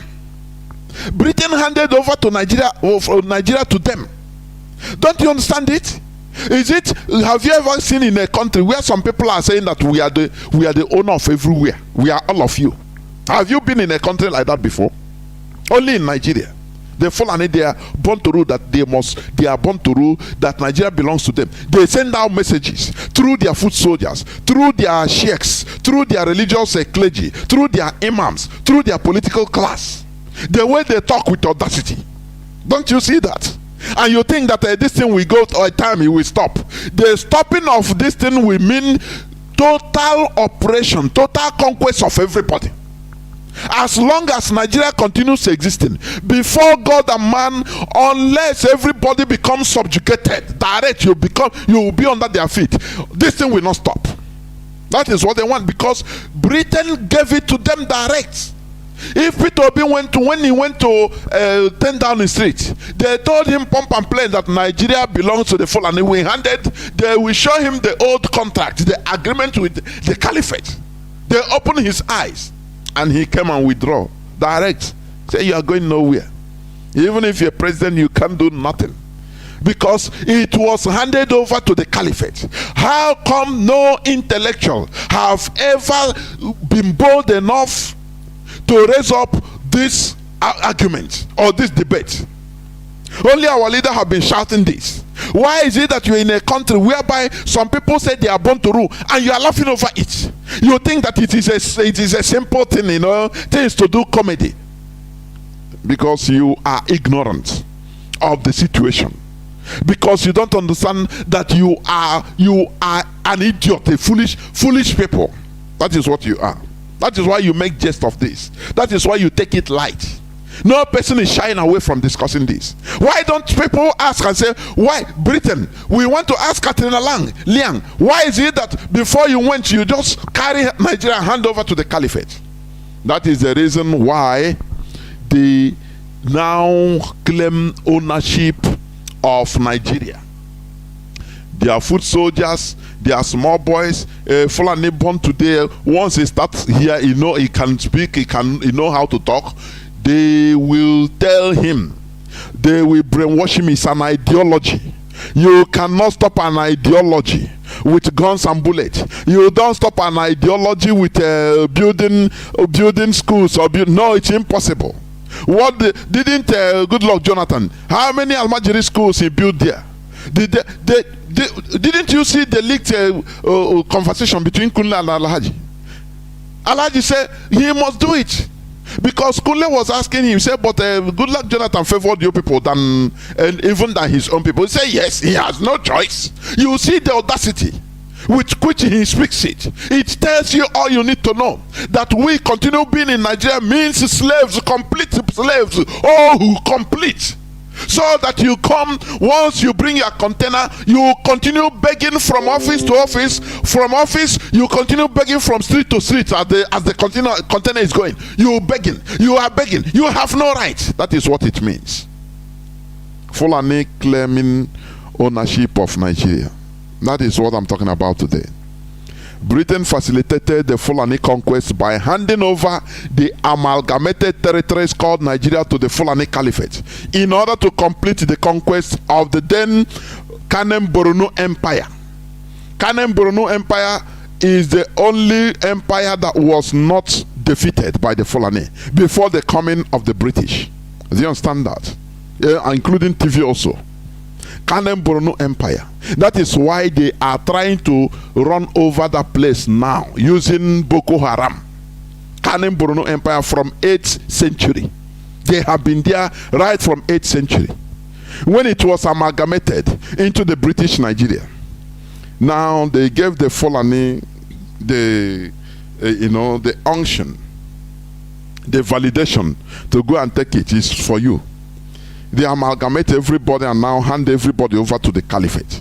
Don't you see? This is the reason why we are suffering what we are suffering in Nigeria today. Until Nigeria is balkanized, there is no way you go. Don't you see? Okay, let us start from, why is it that Ghana was Gold Coast? Let's come to that now. Britain named Ghana Gold Coast. France named the what do you call Upper Volta. Thomas Sankara changed it into Burkina Faso. Ghana was changed from Gold Coast into Ghana. It's symbolic also. Dahomey was changed to Republic of Benin Republic. The answer, they took the name of old Benin Empire, the one that is in Nigeria. They took the name because they look around and say, which African name do we answer? Now they saw that Benin Empire was a strong empire. They answered Benin Empire. The same way Ghana answered the old Ghana Empire. Gold Coast answer Kwame Nkrumah took Ghana. The Ghana you are hearing today have nothing. It has nothing to do with the old Ghana Empire. Please, for your information, it's historical. It's a historical fact. It's not in that position. Old Ghana Empire was not in that position. It's not situated there. Old Ghana Empire was situated at the northeastern part of Mauritania, the old Ghana Empire. But Kwame Nkrumah looked, he said, why should we answer what Britain called us? No matter we are created, no, don't worry, but we should change our name. That is the first point.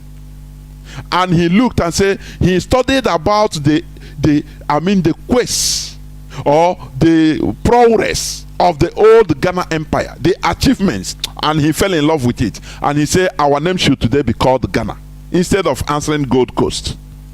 Why do you think that the Fulani have been resisting, even changing Nigeria's name? Because if Nigeria's name is changed, it will make them lose grip. Britain can tell them that, your country, the country we handed you over is named Nigeria. So this name you are calling now, now we don't know. You understand? So that is the reality. That is why they hung on that name. It doesn't matter that name is derogatory name, nigger area, everything. It is the name you used to write, just like changing name or changing ownership of something. When you write, you buy something. Now to change the name of what you buy, you have written the receipt, you have written agreement on it. It is no more. Once you change the name, it is no more valid. You buy motor, you buy car.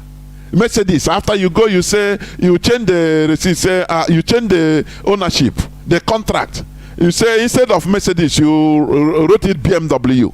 You know, it changes the nomenclature, which affects the whole agreement. That is why the Fulani, the caliphate never allowed. They don't want this name to be changed. It doesn't matter how derogatory it is. They say leave it there. They are the real Nigerians. Because what it means is this, that every person called Nigeria belongs to them. It's simple as ABC.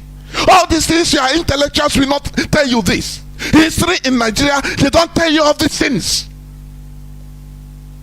We should be wise, please. We should be wise. Our continuous being part of Nigeria's setting is interpreted by the Fulani Caliphate as being part of the property which Britain handed over to them.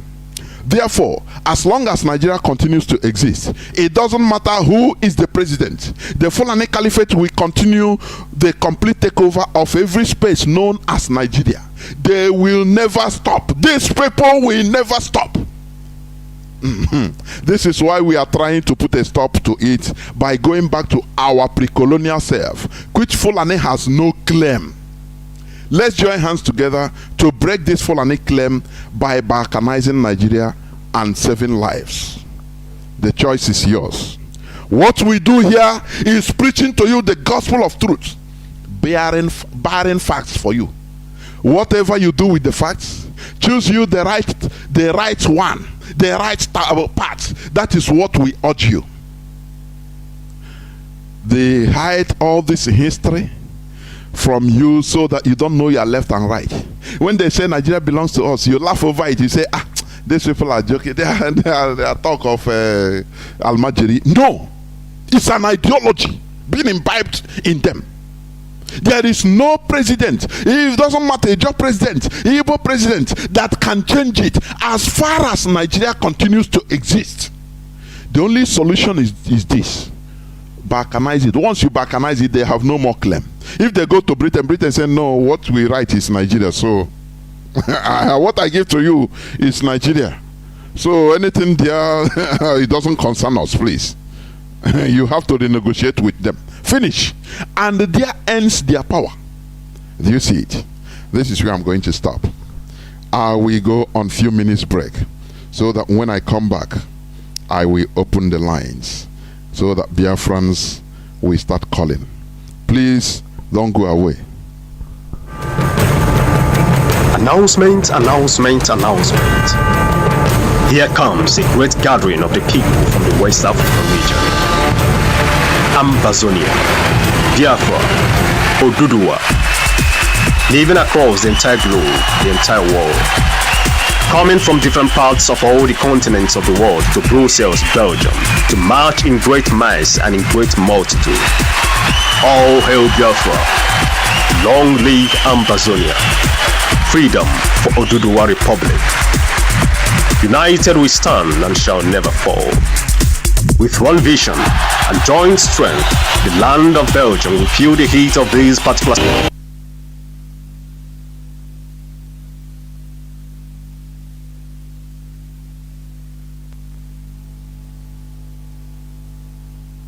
Welcome back. This is Radio Biafra HAUSA-SERVICE. The whole thing is called Somebody Called, that's why. But we must continue. Our call lines, please, is direct line +1 213 328 6224. I repeat, +1 213 328 6224. Our WhatsApp and signal line is +61 405 142 547. I repeat, +61 405 142 547. I have a caller, my co-presenter Wada. You are the first caller today, please. Though you Mazi. You caught what I'm playing, but it doesn't matter. I am so sorry. Sorry, Mazi. When you said it, I felt bad. Go on. No. Let me tell you. Yeah, Mazi, good evening, sir. Yeah. And good evening to my fellow Biafrans. My name's Marian Heder. I called because I'm on evening shift. I wanted to put in this input, then run away and start going to work. That's why I really called. So I didn't know it was going to destroy much of this. But quickly, go on. 2 points. Yeah, 2 points I have in mind from what your extract you did today. 2 things I want to extract are these. 1, I would like Ohaneze, especially led by, of course, Obiozo. They were the ones that came out boldly and stated that they are not going to negotiate anything less than presidency. Okay, so they wouldn't even go for what is it called, for presidency. So my question to them is, now the sky is clear. They don't have it. What are they going to do? Because you cannot come out and make statements you cannot back up. That diminishes the individual. That's number 1. I would like them to come out and tell us their next move, because they say they will never. It's unacceptable. If it happens, then that means Nigeria has rejected them. So, and the Caliphate has spoken boldly. Second thing I want to bring out is when you mentioned Aisha, Mazi, that thing that happened today, or was it yesterday? I don't know, because I had it from your program. It's today. Okay, Mazi, let's just go back even last week and last month. What she's been, I don't know what she did. I don't know whether she's mad at what's his name? This guy that won the AB, Chinedu, or it's combination of mad at Chinedu and mad at what they have done with the name of her husband. Why am I saying this? Mazi, let's recall last week when they were about to rig out Chinedu came out publicly and said that if they ever tried to rig him out, that he was going to expose all the nonsense he has been doing in Asura. Of course, he threatened direct. Yeah.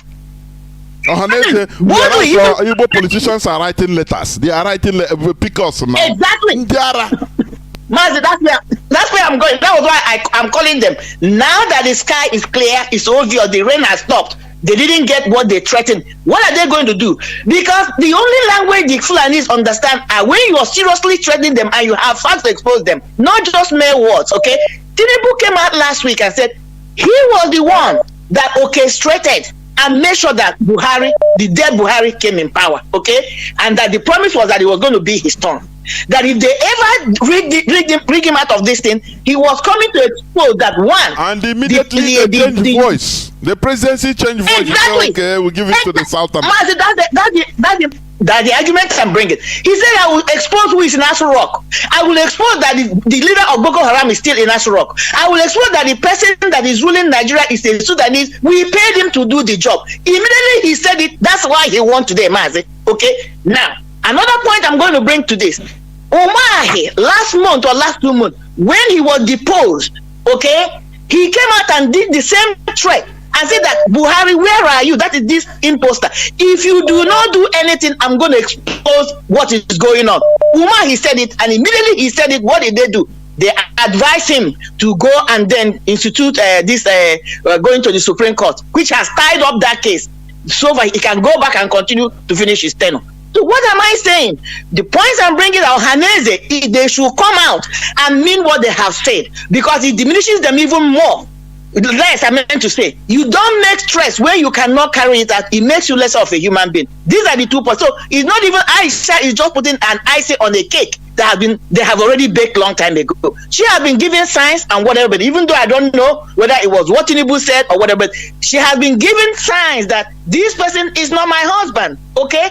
Moreover, as a Muslim woman, her husband calls her and she refuses. Mazi, it's a big crime. It's not done. It's not done. It's a big thing. They will stone her. They would have stoned her. So, but because they know they can't touch her, she knows why she's doing this. But again, I'm challenging the Ohaneze. The time is now. Let's see how much they trade. That is why when they make trades, these people don't give a damn, because they know they're making empty trades. Mazi, thank you for giving me the opportunity. Let me run. I'm going to work. They will continue. Please continue your work. Thank you. You know, they know that the Ohaneze, they are ofen kufu. That is what they are. Tomorrow now, they will call, by this night, they have started calling them at the background. Giving them what is in there for me. What they ask, forget what they say. Look at you bring one person at least. You'll be a godfather. Or I will put you a minister. I will give you this contract. Finish. These idiots, lower animals. They will keep quiet. They will now come to tell us how, these people, they love us. Don't worry. It is it is the Igbo presidency in 2096.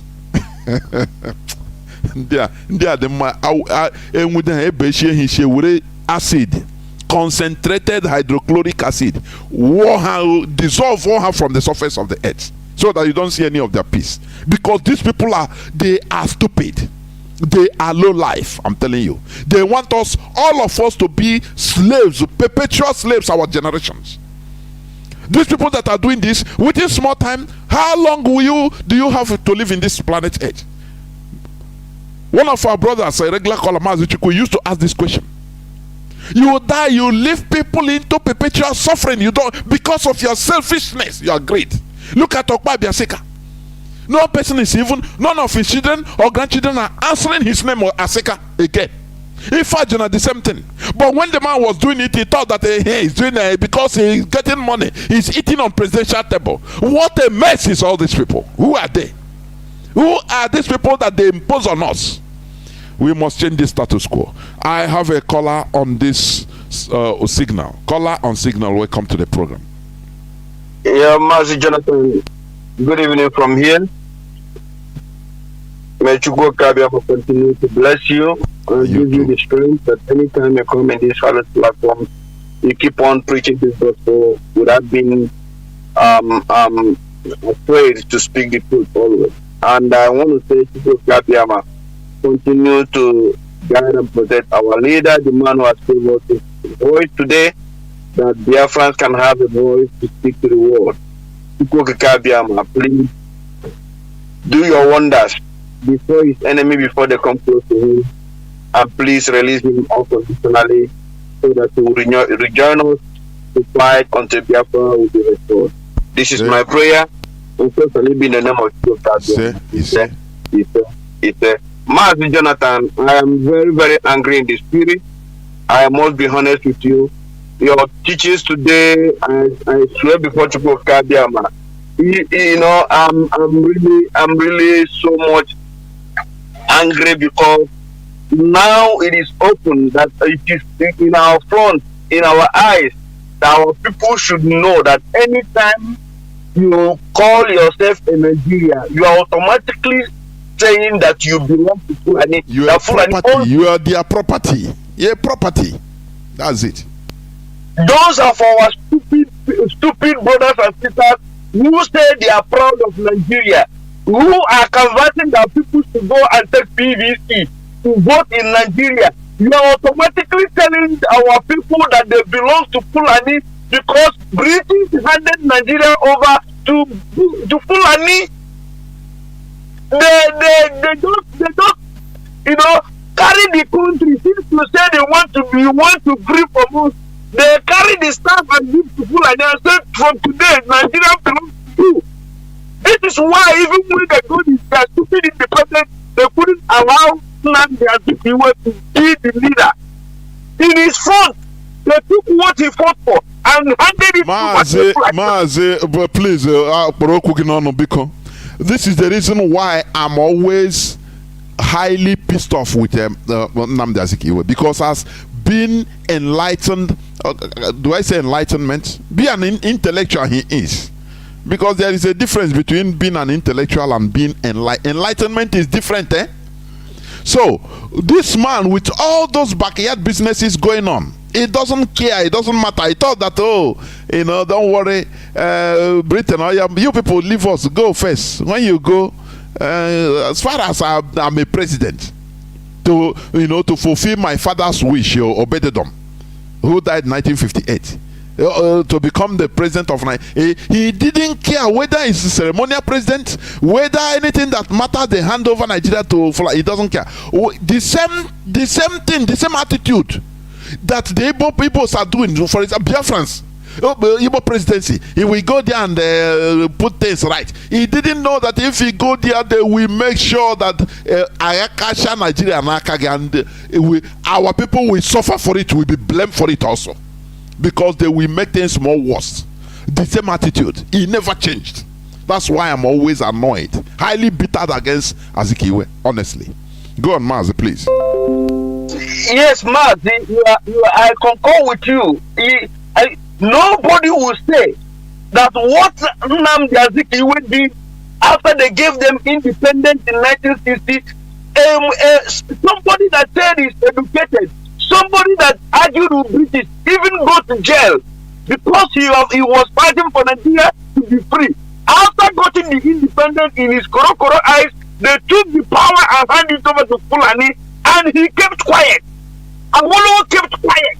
They were looking at these people, they give them the mantleship of Nigeria, they uphold it to today. None of them can be able to question or can be able to come out and tell their children the truth, and this country is not what we fought for. We must come back to table to negotiate how this place is going to look like, because anytime you call yourself a Nigeria, this is why Fulani are fighting tooth and nail to make sure that immediately you accept that you're Nigeria, they will hail you. This is why they force our politicians to make sure you to say that Nigeria is their country, that they have no other country except Nigeria. Because as long as you're saying it, you are confirming to Fulani, you are validating to Fulani that your life belongs to them. They control your life. Anything you do is in their palms. And Mazi Jonathan, I swear before Tukokika Biama, you see this fire that Martin Nanikan have lightened. We will fight Fulani. We will fight anything that will make us to stay in that zoological country called Nigeria that belongs to Fulani. We will fight it to the end, and they know that these are the reason why they don't even want to near our leader or even to touch his head, because they know that anything that if they make any, they know most of us will turn to suicide bomber. Fulani thing they know how to go and bomb. You see, we don't start it, but any day we'll start our own. We will do it that the world will marvel, because Nnamdi Kanu has lighting a light that can never be quenched. And we will fight this thing to make sure it will come to in a very conclusion that all of us will have every cause to glorify to go Kabiama. Because I cannot belong to Fulani. I am not a Nigeria. I am not a Nigeria. Fulani here, I'm me, Mazi Akas. I'm not a Nigeria. I am a Biafran, proud Biafran. Mad people everywhere. Look at Mazi. Sorry, I'm just trying to round up. Look at the man they brought to go and give a APC flag to raise up. He couldn't even to hold the flag is a problem. Somebody that is a handicap. They want Mazi. Let them continue with that. Their name Nigeria. Me and my household, I am not a Nigeria. Mad people everywhere. That is why we are restoring Biafra. You know, at the beginning, people called us jobless. They don't know what the power of ideology. They don't know. They don't understand, and that is why they are toying with this born to rule mentality of the caliphate. This Fulani claiming ownership of Nigeria, because Nigerians are stupid. They don't care about ideology. They thought that everything, carry gun, shoot the person, and the person die, and everything is quenched. Very stupid mad set of people. Caller on what's up? Welcome to the program. Can you hear me? Call on what's up? Thank you, Mazi. Good evening. My name is Nsana Chukwu. I'm calling from you from Nkwame Nkrumah City, Accra, Ghana. Welcome to the program. Mazi, this is my first time caller here. Mazi, I have been following your program all this while, and mostly I can say that you are giving me an inspiration of, we still believe that African can wake up even in their slumber. Mazi, after watching what is playing out in Nigerian primaries of the so-called election and other things, like I feel like we are still in the mud. Mazi, I get angry. Mazi, like, can you be able to understand if you see what I'm seeing on the primaries of APC yesterday? It's what did he? How did this? Is it yesterday or today? Is it yesterday or today? Yesterday to this morning, because they did it from Monday daybreak. Okay. Like I was even youth. I was like, is these people so foolish to the extent they don't know where their pains came from? Like, Mazi, I beat hard. Like, I cry like what is going on with, like, these people? There's there reason for one day? Like, is there anything that is in the brain that is blocking them, that they may not see that these people are evil? Like, they need to be slapped out of this world. Like, they don't need to be exist. Mazi, you know, guys, you won't under, like, I'm able to shake. Like, if I was seeing this and I was shivering, like, is Africa and a continent, or is it blacks? Is there anything wrong with us in reasoning? Mazi, I don't get it. Like, I was like, okay, do you realize, like, this man give a threat? These old fools, they give flag to go and they contest with the so-called election, give a threat. I'm waiting for Ohane or the so-called Ohane Zundushinanda to make a press settlement, because they are the one carrying this 2023 in their head. None of them have wake up now to issue any statement concerning that. So nobody have given. Okay, they are hoping to, maybe because the B2B is giving the lifeline, and they maybe let's see what maybe play out there. Then after on, maybe B2B is there, maybe we can able to follow up to know what is going. But these people are fooling themselves. They are making jest of that. Swear to God Almighty, these people are push us to the world. Me personally, and sometimes I will just like look at these people. I will like, Mazi, what is these people up to? Like, these people, which type of mechanism God used to create these people? Like, these people have. I understand. Does these people have heart? For crying out loud! For crying out, how many years? You are still clamoring for presidency. Look at everybody making a statement. Look at all of them, from South to their so-called South to South. All of them were surprised now. Now they don't do them brohaha, magical brohaha. The less you see, the less you see, the less you watch. I don't know how to do it. You understand? Man, these people like. Thank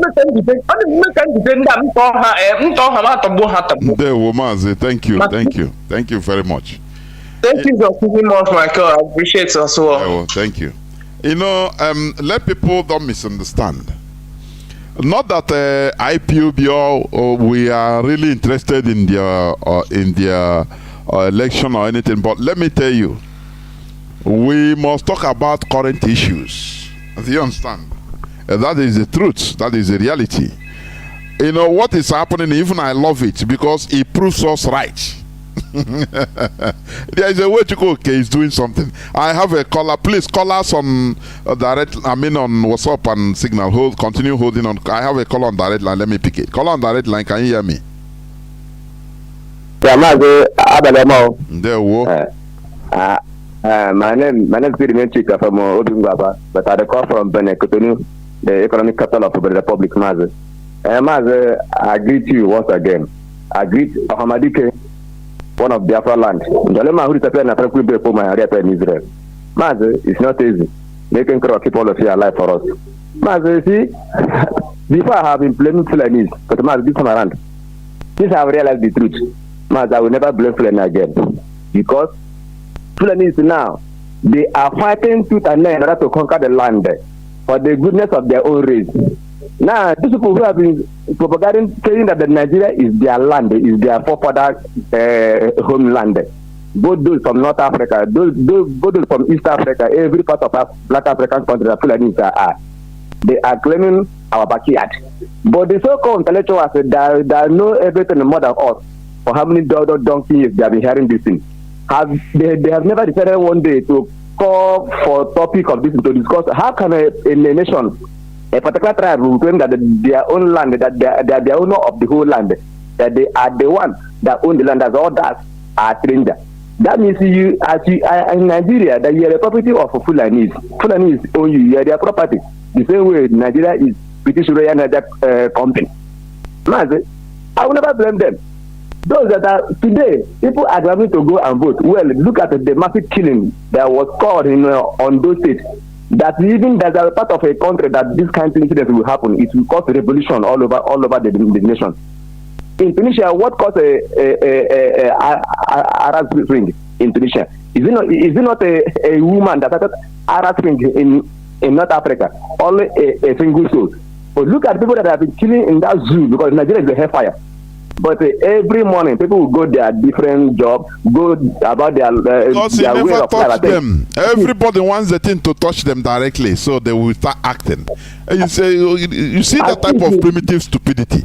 It's not only stupidity, but primitive one. You want to die before you start acting. Mazi, I wonder. I think nothing is happening. And if this is happening to other nations, other countries, Nigeria will be the one to propagate. They carry the news because they are evil. When George Floyd was killed in America, the so-called Jew were protesting against it. A man that doesn't even die far away, that is not concerned, even only a single solo, the whole America protested, all the Europeans joined to protest. But in the zoo, masses are being killed by only one race, Fulani, because they are fighting to conquer the land for the goodness of their own race. But the so-called zoo animals who claim that they are Nigeria are there holding hands, praying for God, the spirit they have never even seen. Don't know whether God is fat or tall or short. They are waiting for God to come and bring gun and fight and defend them from the hands of their opponent who is carrying gun, assaulted rifles and the AK-47 and sword. Mazi, I never see this kind of hypocrisy and foolishness. So, Mazi, I will never blame Fulani again. I tell you true, I can never blame Fulani. Let them put hands. Let the rain continue falling. Let the rain continue falling, because this world, a stubborn grass copper, Mazi always find himself in that stomach of a bed. That is the final answer. The Fulani are doing the practical work, and I will never blame them, because this life is all about the conquest. History let us know that the world is all about conquest. That's how the life is like Mazi. But these people in the zoo, the people politicians who are getting from the so-called colonial government, the second colonialism by the Fulani, because of the money they are getting, it doesn't concern them. And they are even the clergymen who are gathering people in their various churches that are supposed to be telling the people the truth. Look at how things is happening. Let us do like this. Let us do like this to find our way out from this slave, from this hellfire. No, because they are working hand in hand with the politicians, because the money they are getting.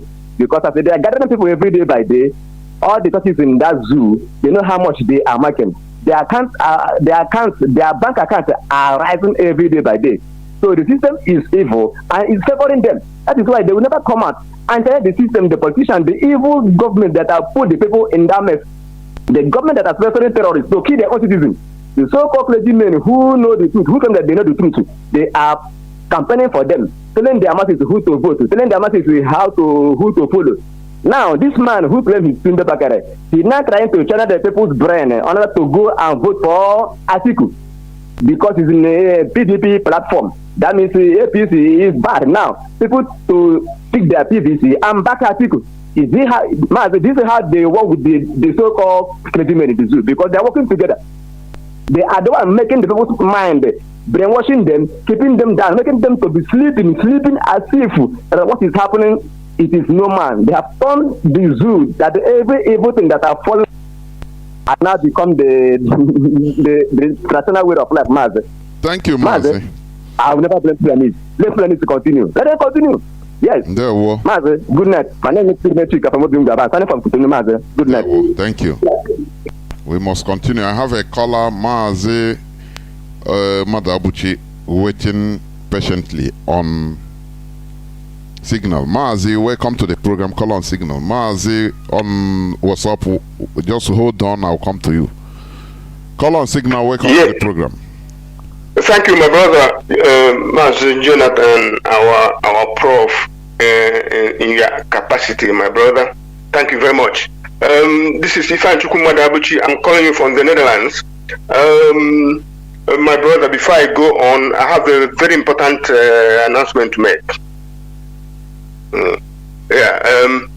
Biafrans in the Netherlands, we are calling all of you and friends of Biafra and lovers of freedom to come to our ESN support program that we hold on 18th of June this month, 18th of this month, and it will start at 3 p.m. in the afternoon, and the venue is Egoli number 9. Egoli number 9 is the venue, and the postcode for SatNav is 1103 AC Amsterdam. 1103 AC Amsterdam is the postcode, and the telephone number you call for instruction or direction and what have you are 3168504382, and repeat 3168504382. The next number is 3161663830, and I repeat the last number 3161663830. Please come and help our defenders of our motherland, and do your best. And thank you, my brother. You see, the topic of your presentation this evening is the claim of ownership of Nigeria by the Fulani. We all know that this is one of the reasons they stopped teaching history in Nigeria, because we know that Fulanis are the newest arrival in Nigeria by ethnic nationality or ethnic grouping. Now they came in Kobe in 1800s. They deceived the Hausas and conquered them by 1808, and that is when they conquered the whole Hausa indigenous people and other ethnic nationalities, small tribes and ethnic nationalities that are there. Now, since then, they have been inching forward by their jihad, and the jihad stopped in the Benue Plateau in those days, in the 1808. And now, after that one, after the so-called flag independence, they have been itching forward, coming into government, going out into government with their conquest in mind. And now, they have come into government and then seized everything. And they have, since 2015, they have started to rewrite every statistics, giving themselves up to see from 2%, 3% of the population to 6%, and so forth. And now they are trying to change the fact and narrative of history. Now they are telling us that they use their money to build the East. And our people must know by history and by fact that it was because of their penury, because of their because they are so poor. That was one of the reasons that Lugard Mazi is not one of the reasons. It's the main reason, not one of the. Is the reason. It's the main reason. Yes, that's the. Thank you, my brother. That's the main reason actually, because they said, how can we be sponsoring the North from the UK? So it's better that they might just we are supposed to the rich bride. They called us a rich bride and the poor husband who that marriage has ended. So what I'm saying is that they know that is the man is making a fool of himself if he doesn't know that fact, and if he knows that fact and is telling the lie, he is making a fool of himself because people know he's telling the lie. So what we are saying is that he is saying that they built Nigeria with their money, and now they are saying he is threatening the indigenous peoples of Nigeria, especially indigenous people of the East and the South in total with the West. They are telling us that they did it. That man who was claiming that he's saying they did it, they know how to do it, they can do it, but they don't want to do it. What is it they are talking about? Now Now, tell Biafrans and listeners what he was threatening with. He is threatening with multiplicity of pogroms they had on Biafrans and the Southerners in the north, and he is threatening with the genocide they had on Biafrans from 1960 to 1970, and that is ongoing, albeit underground, since 1970. So now, what we can do is, because you see, when we know all this, that they have planned to conquer us. Now, what we have to do is to apply the what you call self-preservation. That is a natural right by God. God give us to us to self-preserve, and then we must also apply what you said. Self-defense is another natural right to defend yourself by animal or by mind. You have to defend yourself to stay alive, and then we must apply for self-determination. That is another inalienable right that we have as a people and as indigenous people and as a human being. We must wait for those things. So support ESN. Don't stand by. Don't sit on the wall. Come down from the wall. Don't sit on the fence. Support the people who are doing the heavy lifting to defend our land, and it is our natural right. We have no apology to anybody for doing that. And another thing I have to say here is, Biafrans, take your eyes off Nigerian politics. I'm seeing some people I have been following in the Facebook and on social media. Let me not say Facebook in particular. And now they are into Nigerian politics, support one person or the other. And I must say, before we go into calling names, that if this trend continues, we will be listing the names of people that are active in the social media that will tell our people to not, to stop following, because you see, we must keep our eyes on the ball. We must keep our eyes on the ball, and that ball is the resolution of Biafra. Don't be hoodwinked by anybody. P2B is qualified, we know. P2B is the best of them lords that are contesting, we know. But P2B is fighting a wrong fight and fighting for a wrong country. If he comes to fight for Biafra, he will apologize to God and to Biafra because of what happened in Nigeria River. Then he can be one of us.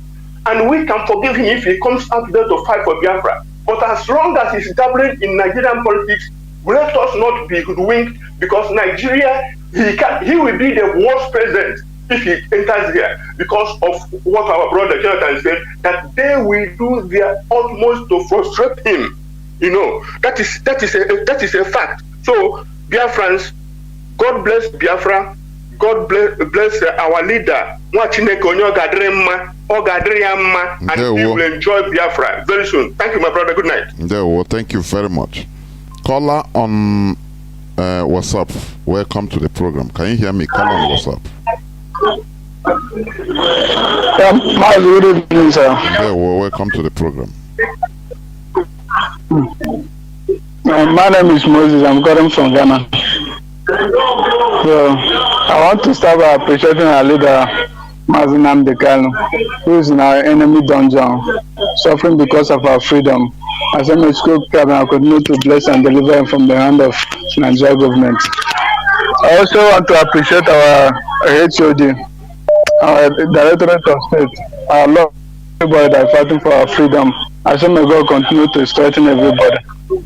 So Mazi, coming for this analysis today, so, to tell you the truth, Mazi, I'm one of the people that even don't want any of the Igbo people to go to the office of the president, because I know truly that if any of them make it, you have freedom, it will make some of our people to calm, it will calm their nerves.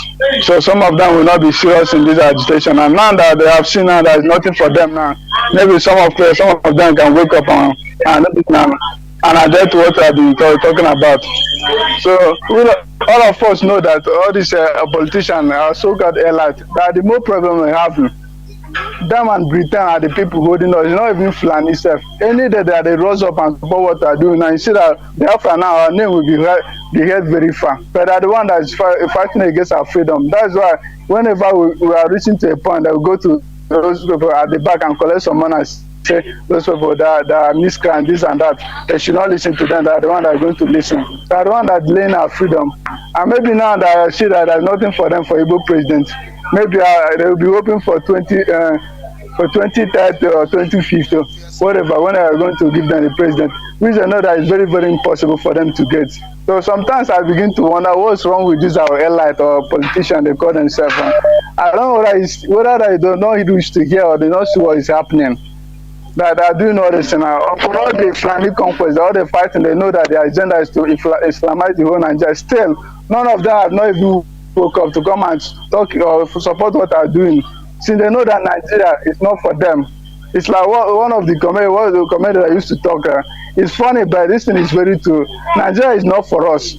So they're supposed to come out and support what they are doing, but all this thing, they will not do that. They are still sticking on one Nigeria, which they know that is very impossible for them. Outside themselves, all the Fulani people, they don't know that Nigeria is not for them. That's why there's nothing they're doing in Nigeria that involve them.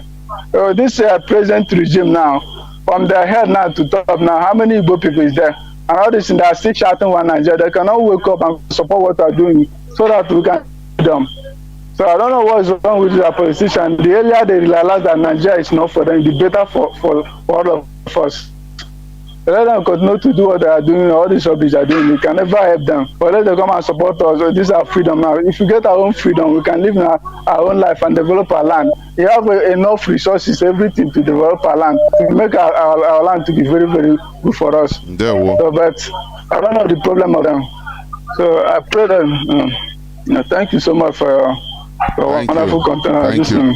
God continue to bless and save me. All hail Biafra. All hail Biafra. Thank you very much. Caller on signal, welcome to the program. Caller on signal, can you hear me? I can hear you watching it. Good evening from here. There, Mazi. Mazi. Also not Posha. But we dare learn. We dare learn. You know, Mazi, why we are talking about it is for them, you know, to give them on a mehananya kurukuru. It's not a, but we dare learn, that is a problem. Tomorrow the same thing. You will see now, tomorrow they will change your voice. My brother, let me tell you one thing. Sometimes I think the situation and the status or plight of black people, particularly in the Igbo, or them can ask another low war. So we didn't do to them now war. My for many change better thing that makes sense. In fact, all on a low war, Meluka, so you again. I will lose on the war to help. I'm telling you the truth. What I'm just saying within our black people. I have millions of reasons why our people would discharge themselves or disintegrate themselves from this useless country. My brother, when you watch that video when they're doing this APC primary, you can see when Jagaban went to enter, the Tinubu want to enter office, they enter the podium. You know what they're shouting? Some group of people are shouting, Jagaban, Jagaban, Jagaban. This is the kind of people I want to be in the same country with them. People that I told you something last time. I said that I cannot people that do their voting strength dwells in ethnicity. Ethnicity will cloud their reasoning. They can't even reason anymore to understand that this person Tinubu few months ago, just 1 year plus ago, he ordered the army to keep people in Lekki Toget, and they have forgotten it. Now, because of ethnicity, they're shouting Jagaban, Jagaban. But there's a game I'm coming.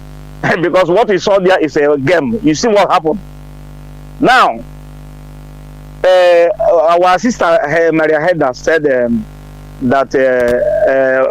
what is that? Obiozo and in the young world, they said no negotiable for Igbo president. So Kwadika as well also said that. He said if this one I will continue playing that their statements every time. I will be playing it to remind them. What can you do? What will you do? And he spread it on Facebook so that we will share it all over the world so they will see themselves. He said that even if they fed them, they will find their life somewhere else outside Nigeria. Now this is the time. There's something Mazi told them. He said if they vote Iboma in, we force him to give us Biafra. If they fail to give them the presidency, they will join us in our. So the two options is on the ground now. Now they will see what they will do. Because I know they're not going to do anything. But let me come here for Mazi. What you see played on ground here is a very tactical. Fulani are very tactical in politics, as long as Nigeria is concerned. Now, when they waited to see PDP do their primary, so to see whether and the Northern will pick up the ticket there, and immediately this guy pick up the ticket. You see them, they come out and start shouting, "No, we zone it. We zone this into. We zone the presidency for the equity and fairness of Nigeria." And these people are there for a very long time. They never say anything until this guy picked ticket. Do you know what happened? Let me tell you, those people making noise talking about voting Nigeria, voting. Let me tell you what happened. Atiku will be the president of Nigeria. By the time they will rig in Atiku, people want to make noise. They say, but we deliberately zone this thing to show it. But the people of Nigeria voted whom they wish. Is that our fault? This is what they will say. Peter will be going for presidency. Igbo people all around the Nigeria or Zoom, whatever you are, do not worry yourself. Because I know you that day you walk as an animal and go there and say you want to vote. That day, write down what I'm just saying, write down. It will happen. You will see it happen. Tinubu, as long as Tinubu is concerned, the area Igbo people are living in Lagos, they will not vote. There will be no electoral material in that area. They will not vote. The area Igbos are living, even in Igbo land, there will be malfunctions of electoral machines. All these card reader will not be functioning in that area Igbo people are living. This is what is going to happen. They will disenfranchise them from participating in the election, and at the end they give it to Atiku, and everybody will hands up. Then they will come back and say, next 4 years, my shame, my leader their shame, they shame me. The shame of this politician from the east, they shame me. Do you know what he said? He said that we better use diluted acid and pour these people.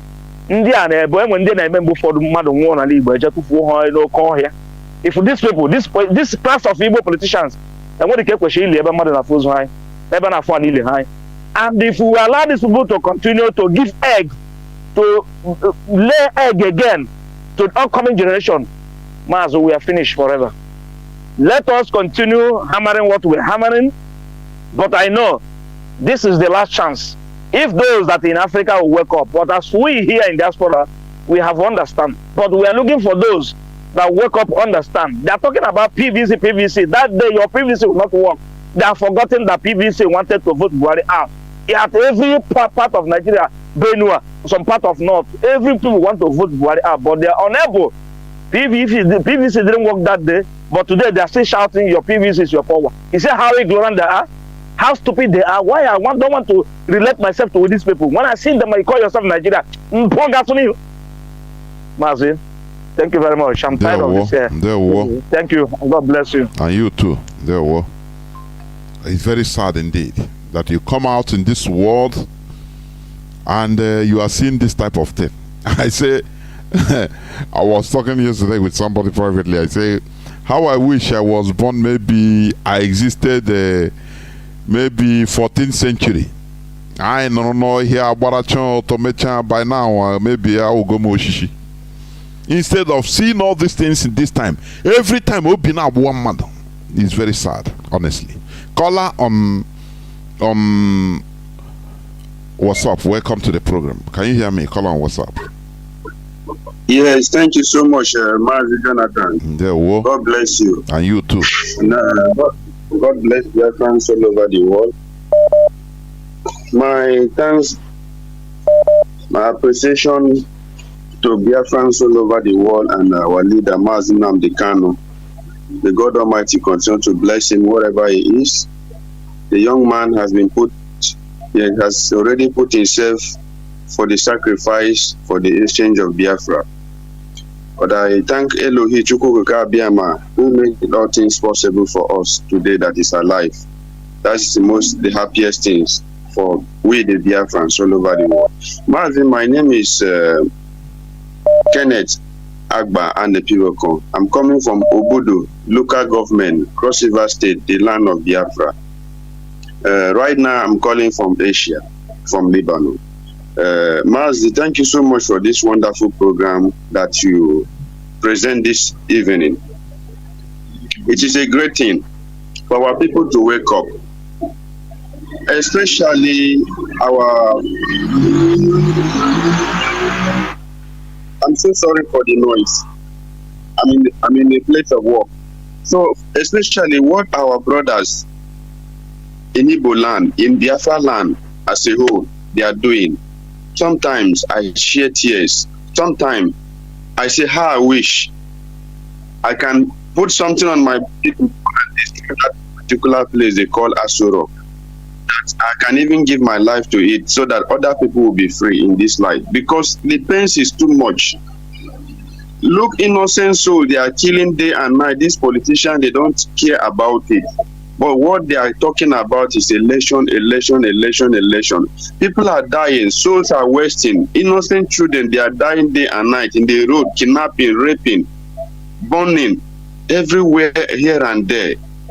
But these people, they don't think about that. They don't think about human life. They only think about the money they go there to make. And also our people in Ogoja, in Ikom, Iyako, Ogubra, Akwa Ibom, Calabar, down to Benue, of our where we have our people. I don't see this area. They are not coming out to support this struggle with their full hearts.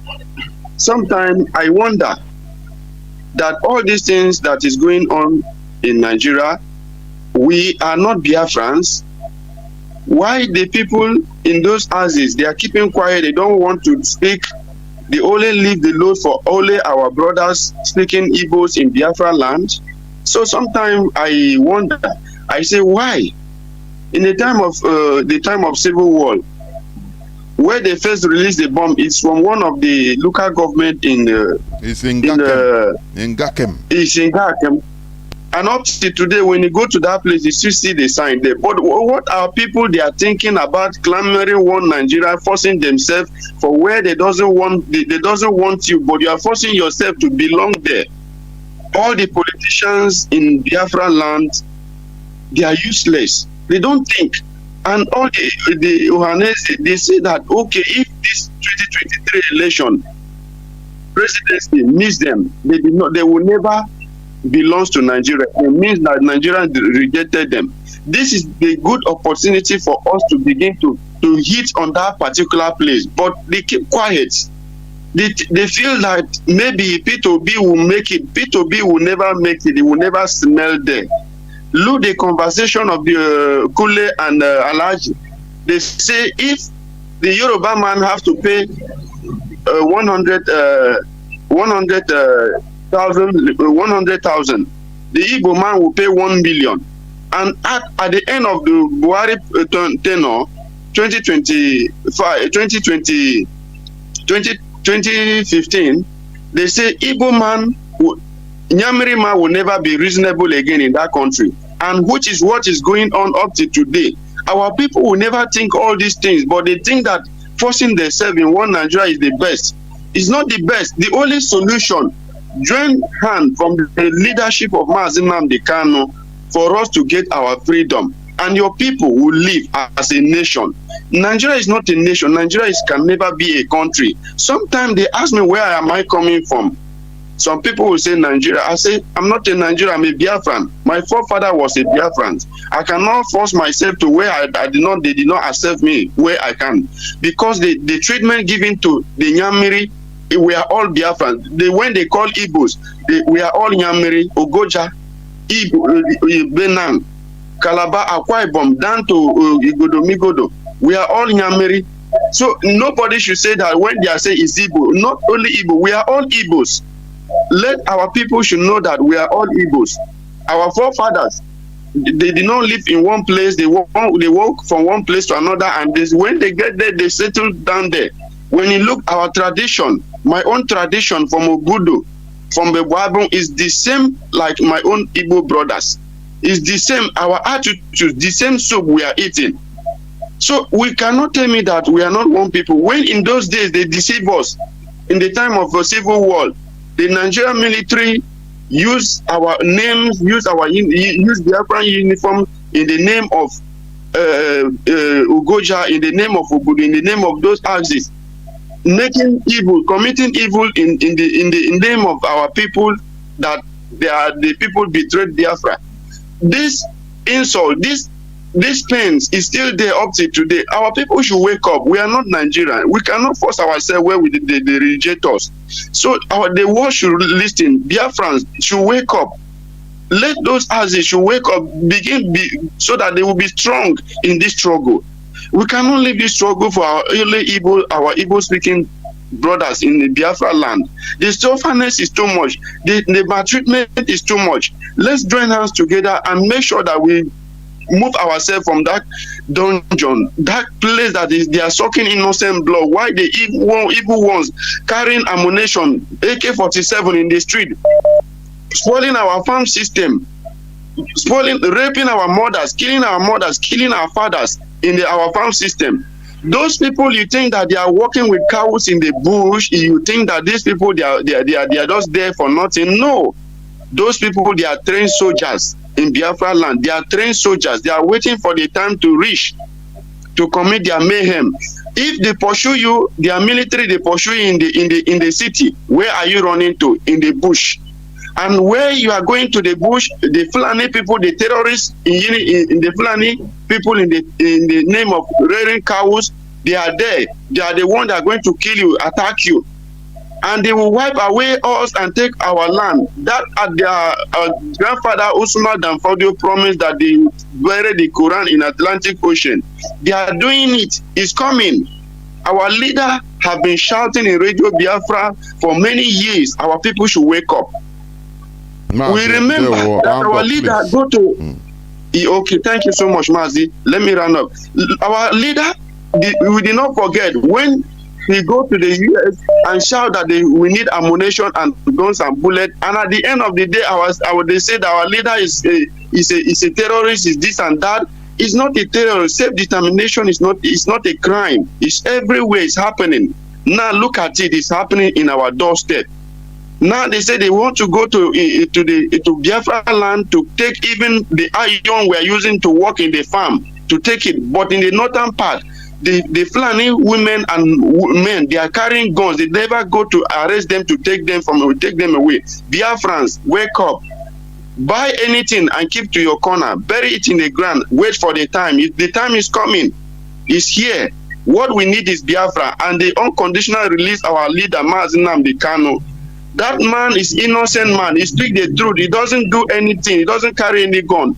It is the Nigerians that bring guns, bring war to our doorstep, and we are waiting for them.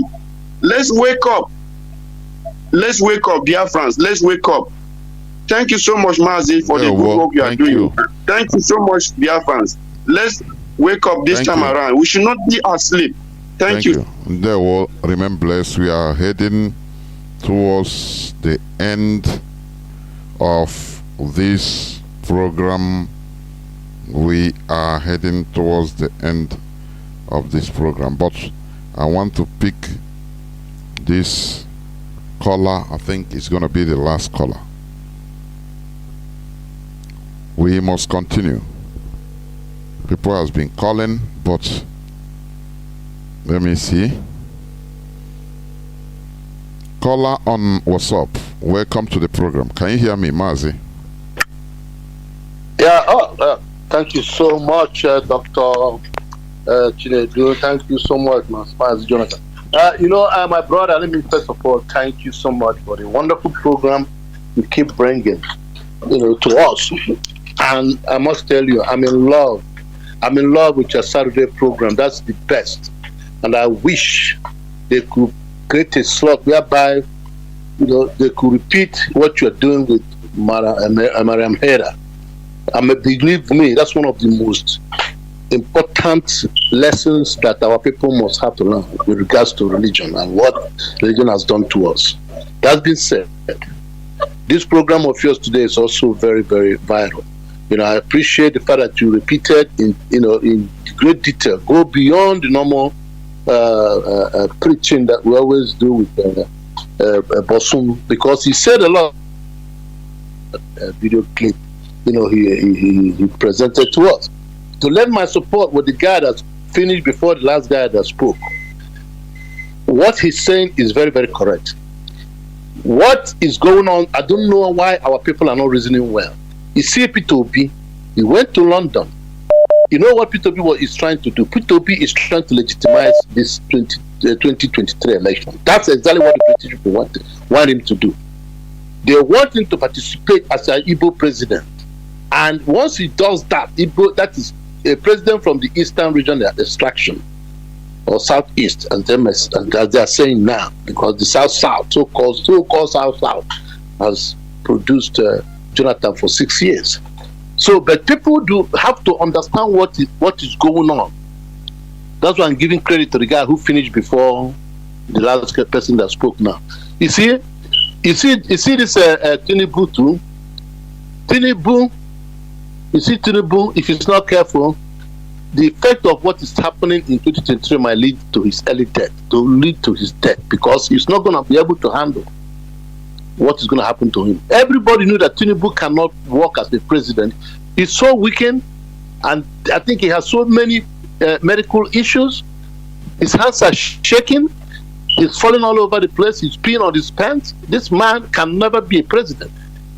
Everybody knows that. But for some reason, Tinubu keep that mentality in his head, that idea that he wants to be the president of Nigeria. He will never let him. His selfish ego will not let him just back off. No one to back off. That's why he's denying the eastern region their due right. Now, you see, the Johannes, what Mariam Heda said when she called in, well, she left for work. You see what she said? What Jagaban did. You see, the point I'm trying to make here is that Fulanese, we gave them the power they are using against us. We, the rest of Nigerians, gave Fulani this power because of our love of money.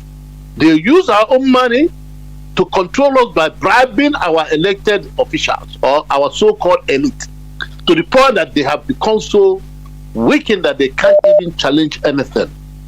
Even when, like you said, empty threats, I hope that they do not let this slide as an empty threat, and we will continue to remind them of what they said.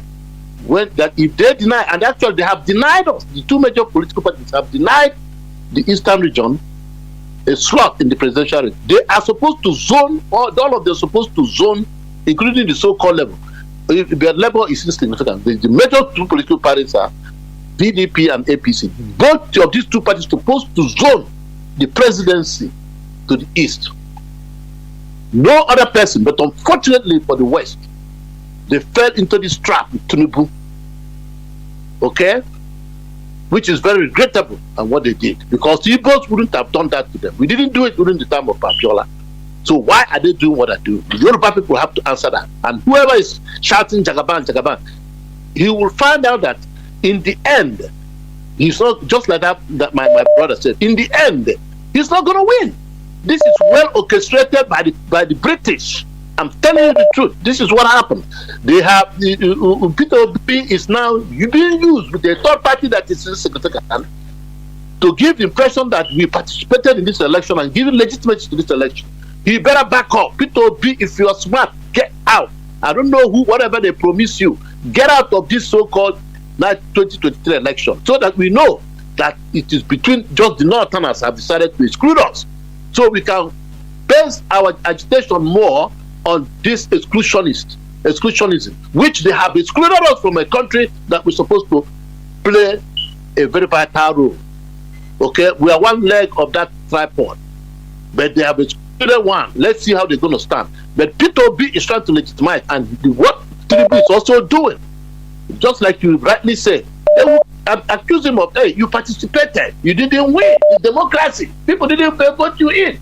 They deliberately gave him that APC ticket, because the person they wanted to be there has won, just like you said, my brother, credits to you, with PDP, which is Atiku. That is exactly what our people should understand. Everything has been programmed and is working well for them. What we need to do is to put our pressure now on P2B to step down. Let's know that we have been excluded. If the two major political parties have excluded you, you run as a third party. Even in America here, everybody knows this, Democrats and Republicans. Every other party is insignificant. Okay? Because they have built solid following for a long time. It is not easy to build a political party. Okay? So labor is not going to go anywhere except in the east, and that's the end of it. And it becomes a fruitless exercise. So Obi should, for the sake of time, I'm going to stop, just got out of this so-called useless 2023 election. Thank you, my brother. God bless you, Dr. Chinedu. Thank you, and keep up the good work, my brother. I love you. Thank you. We must continue. I think, let me give this person caller on. No, you are reconnecting, please. I think I will not have time for this reconnecting. This is where I'm going to stop. Biafrans and lovers of freedom, when you see we are analyzing, giving instances of what is happening in the zoo called Nigeria political system, we should talk about it, because one way or the other it affects us also. And what is not that we are interested in their voting, you know, it vindicates Mazi Nnamdi Kanu, vindicates IPOB, that truly what we are saying, that we are right, that what we are saying is factual. Do you see it? You know, like when the kidnapping of people in our bush, even in Oduduwa, it confirms what our leader have been crying, shouting for since. Today, our people now understand that they have been foolish. The World Igbo Congress have understood that they were foolish. If they can make amends, it's up to them. I don't know. Because when our leader came out the first time asking for defensive weapon, they were laughing, and people were asking him, somebody was asking him, oh, what passports did you come with? Wisdom is not wisdom, it's foolishness. You know, what we call wisdom is not wisdom. Intellectualism is not intellectualism, it's foolishness. Now it has happened, Koro. It shows that you are not a Nigerian. They don't take you. They don't regard you as a Nigerian.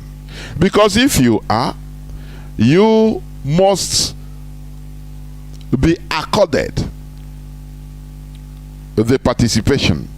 No, but no way. Instead, the money you loot from your people, from the allocations, they will promise you heaven and earth in order to collect all of them back.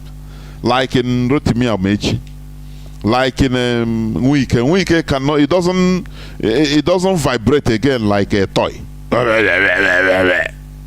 Because he have seen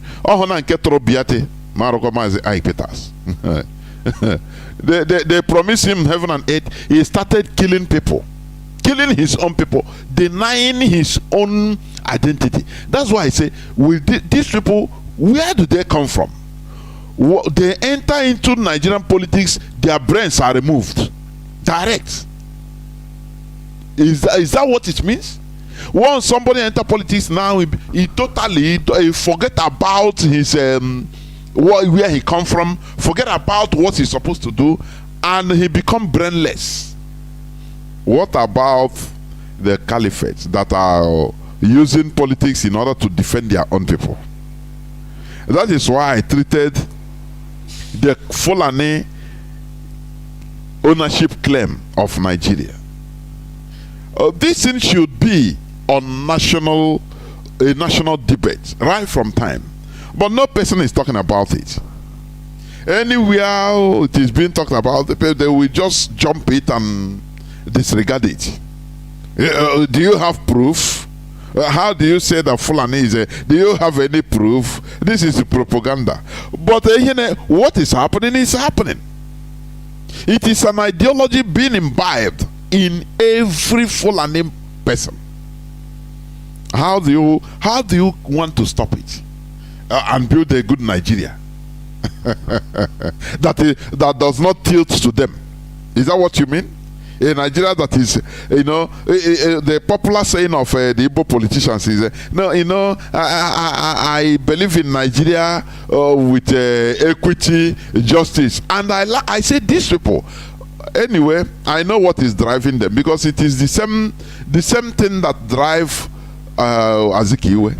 Money, position.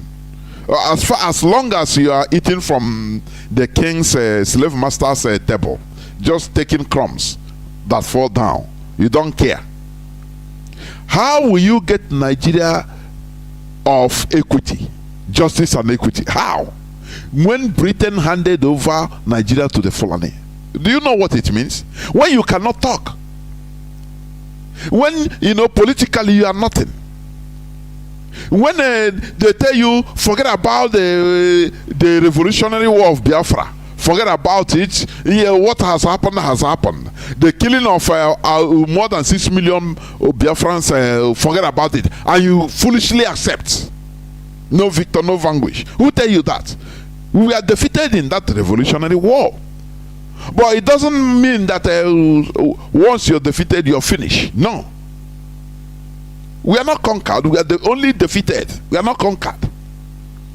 Now they want to overrun us, completely run over us and conquer us.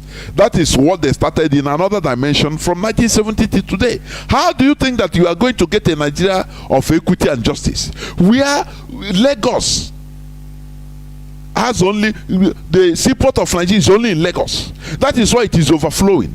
The other day I saw that they want to start diverting ships to other neighboring countries like Cotonou and Cameroon. Do you see that? Why they have other place in Biafra land in order to build the seaports, and you're telling me that we're supposed to be in that particular country?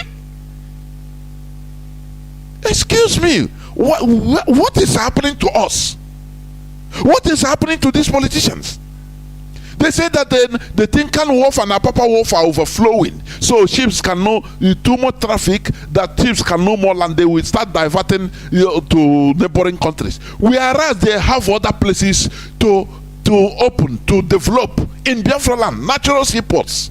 They refuse to do it, and you are telling us, let us continue being like that, continue being slaves. Oh, ndina bambo, I will bambo. If they praise you, bambo, ndi bona bambo, ishi koge. Eze buruburu one na Kaduna, eze Igbo one na Daura, ishi bogi. Let us stop playing this stomach politics. It's a very primitive politics. That is a politics that makes people to be, eliminated from the surface of the earth, wiped off of the face of the earth. When you play politics, stomach politics, when you don't consider the reality facing your people, all that matters to you is let us say in Nigeria, but others are bringing foreigners. Look at people that are kidnapping our people, Sudanese, and it doesn't matter. It doesn't matter. Sudanese. It is high time we become wise. We become wise and knowledgeable. Please. What is happening? I love it, because he have shown us kuro direct that what we are preaching, that we have been right all along, because Mazi Nnamdi Kanu has been right, IPOB have been right all along. We must make sure, in order to continue what we are doing, all these issues, all these situations makes us, we will never go back. It makes us not to back down, that we are on the right path. This restoration effort, that we are on the right path. That is the reality. Why should you be in a country whereby one particular tribe has been claiming right from time that they are the owner of your land, that they are the owner of the country, and they are not only saying it, they are acting it, and you are seeing it kuro, and you don't react? Are you a tree? Are you a tree? Thank you for listening. Do not forget, on Friday, Mazi Chinedu will be here on air in this platform in order to preach the gospel, to address Biafrans. On Friday, being the 10th of June 2022. Thank you for listening. Biafra is our religion. Biafra is our ideology. You can never kill or destroy ideology with guns and bullets. If ideology could have been destroyed with guns and bullets, let me tell you, you wouldn't have had something like Christianity today. Do you understand? Because the early Christians were subjected into torture, into extermination. But it didn't kill the ideology, continued, they persevered till death. So how do you think that you are going to kill the ideology of Biafra? Also, how do you think that with a magic wand or only political being president, you will just fix the ideology, Fulani ideology of claiming to Nigeria ownership? How do you think so? That you are going to reverse the giving of the handing over of Nigeria to the Fulani Caliphate? Is that what you're saying? Are you not crazy? Thank you for listening. From me, from here, Mazi Jonathan, it is simply good evening.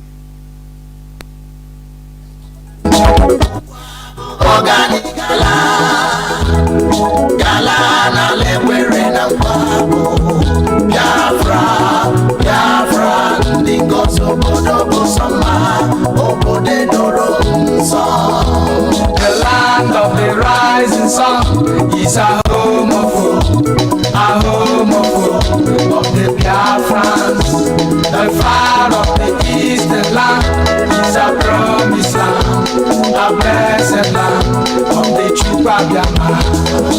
Emeka Konusi Biafra, Emeka Konusi Biafra, Gaimara Biafra, Kanebo Sogamiri, Agaimara Biafra, Kanebo Sogamiri, Biafra,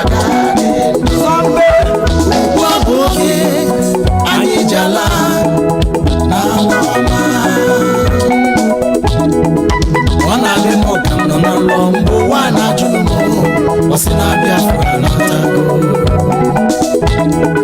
Chukwaki Kabyama, Onyani Monaka, Yamerani Eba, Sampe, Uwaboke, Anijala, Nalanamo. Ala Chukwu goziri, ala mmanụ, ala Chukwu goziri, the rising sun.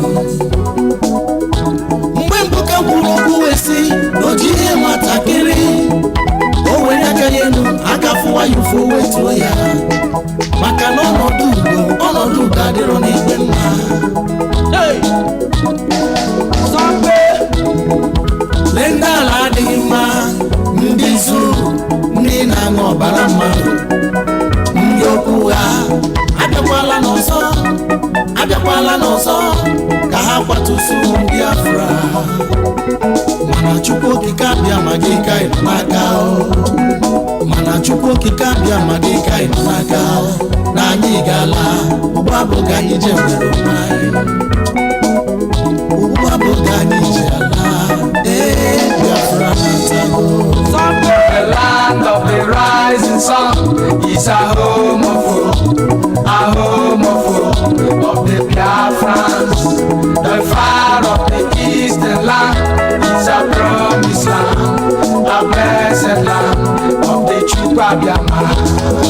Emeka Konusi Biafra, Emeka Konusi Biafra, Gaimara Biafra, Kanebo Sogamiri, Agaimara Biafra, Kanebo Sogamiri, Biafra, Kanebo. IPOB, one big family, Honorable Wana Baloso, Anabo, Onere, Abokalisia.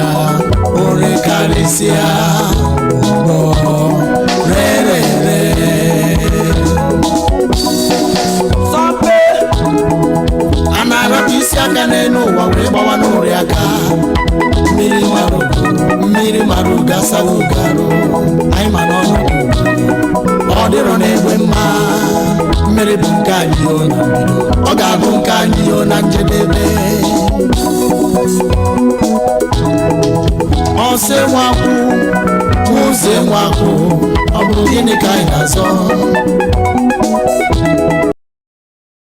mmiri bụ nke anyị o na mbido ọ ga-abụ nke anyị o na njedebe ọsọ nwakwụ ụzọ nwakwụ ọ bụrụ gịnị ka anyị na-azọ mmiri bụ nke anyị o na mbido ọ ga-abụ nke anyị o na njedebe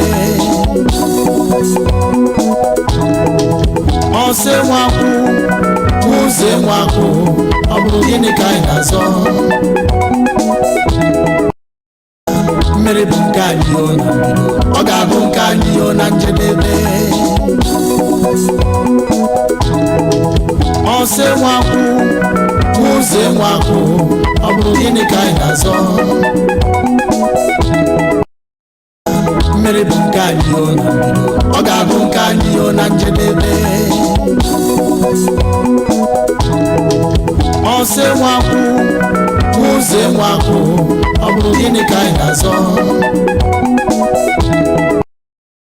mmiri bụ nke anyị o na mbido ọ ga-abụ nke anyị o na njedebe ọsọ nwakwụ ụzọ nwakwụ ọ bụrụ gịnị ka anyị na-azọ mmiri bụ nke anyị o na mbido ọ ga-abụ nke anyị o na njedebe ọsọ nwakwụ ụzọ nwakwụ ọ bụrụ gịnị ka anyị na-azọ mmiri bụ nke anyị o na mbido ọ ga-abụ nke anyị o na njedebe ọsọ nwakwụ ụzọ nwakwụ ọ bụrụ gịnị ka anyị na-azọ mmiri bụ nke anyị o na mbido ọ ga-abụ nke anyị o na njedebe ọsọ nwakwụ ụzọ nwakwụ ọ bụrụ gịnị ka anyị na-azọ mmiri bụ nke anyị o na mbido ọ ga-abụ nke anyị o na njedebe ọsọ nwakwụ ụzọ nwakwụ ọ bụrụ gịnị ka anyị na-azọ mmiri bụ nke anyị o na mbido ọ ga-abụ nke anyị o na njedebe ọsọ nwakwụ ụzọ nwakwụ ọ bụrụ gịnị ka anyị na-azọ mmiri bụ nke anyị o na mbido ọ ga-abụ nke anyị o na njedebe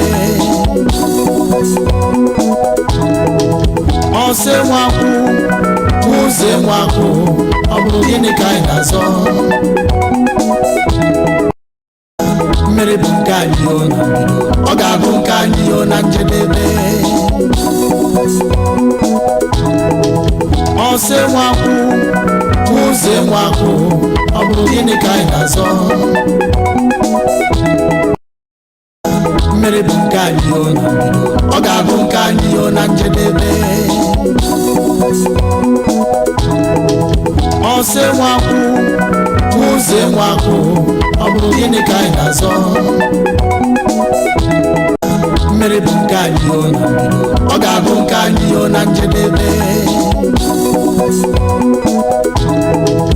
ọsọ nwakwụ ụzọ nwakwụ ọ bụrụ gịnị ka anyị na-azọ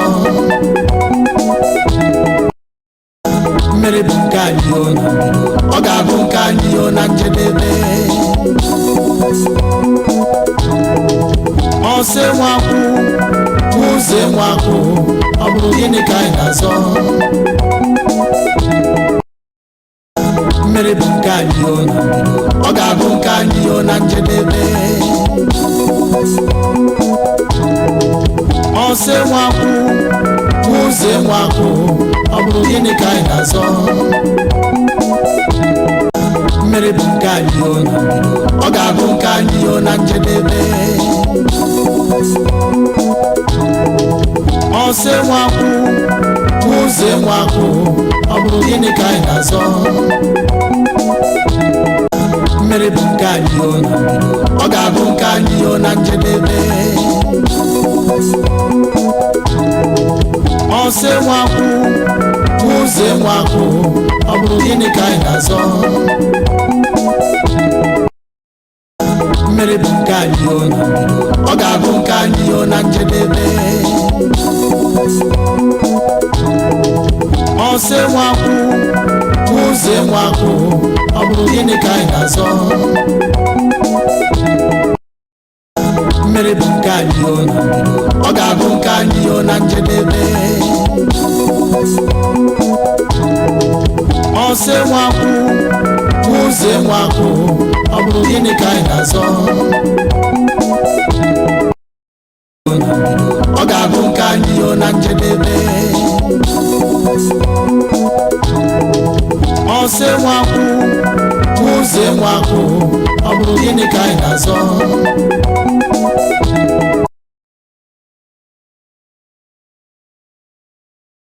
Biafra will be back after this. This is Constructive Argument on Radio Biafra with Mazi Onoha. Bring your argument and we've got the solution. Constructive Argument. We hit below the belt. Radio Biafra. We've got you covered. All right, welcome back. Of course, joining me tonight is Mazi Abanyam. He is the European rep and, of course, exposing what he knows best. Here in Constructive Arguments, we hit below the belt. And what I do is I play the devil's advocate, more like a referee. I am on no side. I am on the side of the truth. As long as the truth comes out, then of course we have done our job. Mazi, I'm going to take you to this one right now. And of course, it will be our last, but of course there might be a question arising from this. Tell me, Mazi, IPOB United Kingdom. I don't know if Mazi is still with me. Mazi Abanyam, are you still there? I'm here. All right. I can hear you. I'm just making sure that we haven't lost you. Now, IPOB United Kingdom, of course, used to be a powerhouse, if I can remember. Now, I want to ask you, what is going on with the IPOB United Kingdom?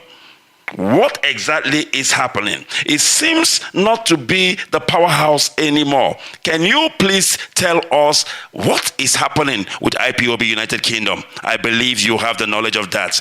Go ahead, please.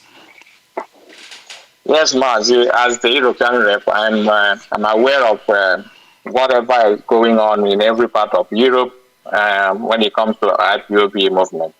The United Kingdom is very, very pivotal in our struggle. Number one, this is the colonial master of the zoo called Nigeria. Number two, this is a country where our leader has their citizenship. Number three, this is the country where this IPOB was started. Our leader started IPOB in the United Kingdom. All our registrations are done in United Kingdom. So it is very, very pivotal, very, very important in our struggle. And a strong IPOB family in the UK is required. It's very, very necessary for us to make headway. So UK used to be a powerhouse, as you have just put it. But along the line, we started having, fallouts. It started when we had the second fallout, when their national coordinator left the struggle and joined another group. The family was in shambles. And then our leader appointed Dr. Justice Okachi Lewis, who was the former national coordinator. He came kicking off the pieces, working, together with me and his deputy Mazi Ebuzeme, and the rest of the hardcore IPOB family members we have in the UK. They work hard to bring UK back to its feet. UK started, blossoming again, started booming, started taking its place in Europe as one of the powerhouses we have in Europe here. But along the line again, when the deputy left the struggle, we started having issues in the UK again. UK started falling apart. Our leader made a change of leadership in the hope that bringing neutral, bodies into the leadership will, galvanize and unite the family again and make it as strong as it used to be. But this was the opposite happened. The problem continues, and the UK IPOB, started their nosedive into the abyss. And this particular leadership, headed by Mazi and myself at the European Rep, we said we are not going to continue to let this IPOB powerhouse collapse under our watch, because our leader made it clear to me, Europe is in your hands. Whatever happens in Europe, whether good or bad, it is in your hands. If it's doing well, you take the glory. If it's doing bad, you take the blame. So working together with all the members of Directorate of State, we made sure that leadership is changed in the UK. As we are speaking right now, UK is coming back again in full force. Watch their rallies they had just recently at the BBC and the ones that they have at I think 10 Downing Street or so. You will see that the UK is revived. UK is coming again in good shape because we have managed to remove all those obstacles that the enemies planted in the UK to make sure that there is no progress. Because they know that if they capture UK IPOB, they have done us a very, very big damage. And this is what we did our best. We put effort together. We made sure that we rescued this family. We rebranded it, we revamped it, and we are now seeing the result of our labor, that the UK is not just talking for talking's sake. We need to, put our eyes on UK. They are new. They are going to go for open rally on the 30th of this month during our Heroes and Heroine Days anniversary.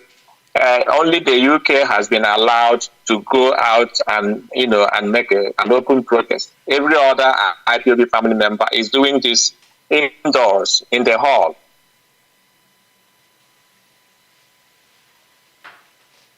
They are domiciled, for them to see pictures of what is going on and videos of what is going on in Biafra land, why we are agitating for freedom.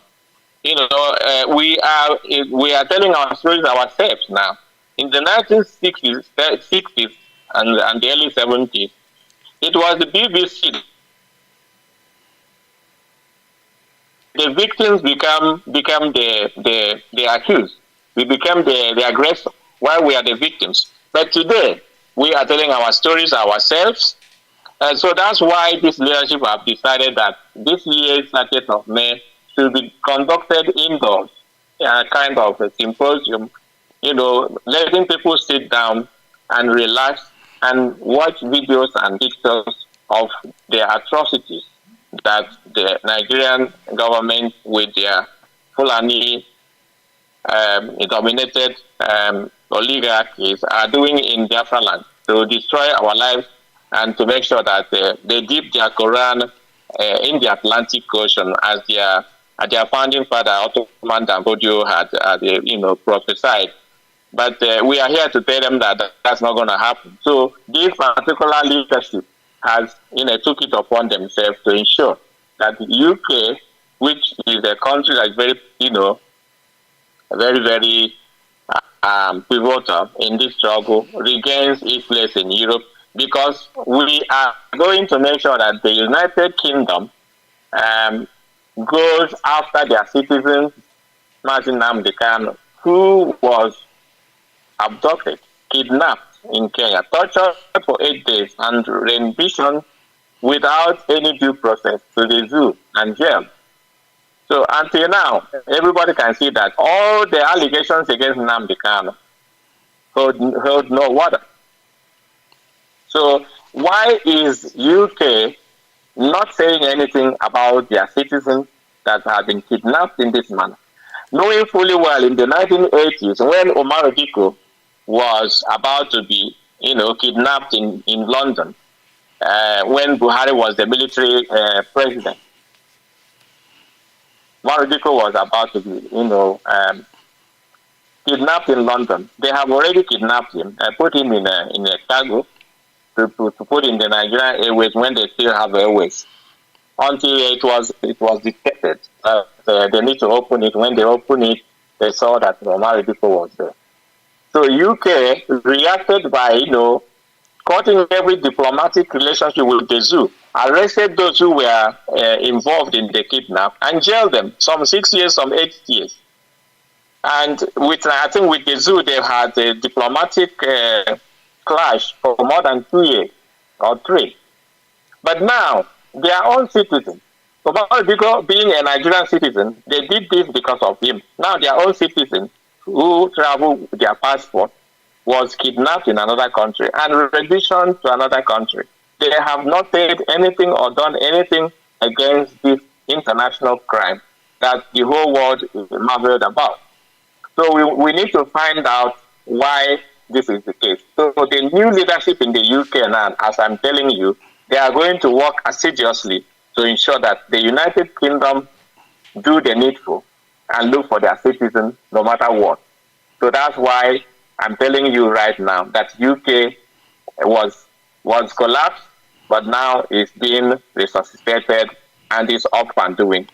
Everybody can see it again. Thank you, Mazi. All right. Thank you, Mazi. I tell you why I'm asking you that question, because I believe with IPOB in the UK, it is quite easy for us to hold the UK government accountable for all the things they are doing against our people, because the only language the international community understands this day is legal actions and litigation. I know that, protest is fine, but of course you need to back it up with legal, action, which we are doing right now, and I believe we are going in the right direction. All right, it is still constructive argument here on Radio Biafra. We'll be back after this. This is constructive argument on Radio Biafra with Mazi Onoha. Bring your argument, and we've got the solution.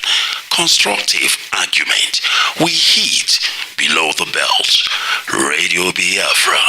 We've got you covered. All right, we've got you covered, and indeed so we hit below the belt. Mazi, talk to me about Finland. Of course, it is under your jurisdiction. How is IPOB in Finland doing? And of course, checkmating the very autopilots. Please go ahead. Yes, Mazi. Thank you for that question again. Finland is, I will tell you in a nutshell, Finland is back in the hand of this leadership. Finland was about to be kidnapped. I have to be honest with you. That is where the leader of autopilot lives. And with his ulterior influence, he tried to hijack the family that we have there in Finland.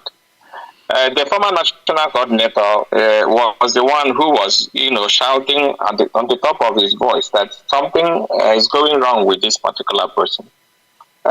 He saw it before. I have to be honest. He saw that before every other person sees it. I took my time before I make a decision. I don't jump into conclusions without having facts and figures. So I told him to wait.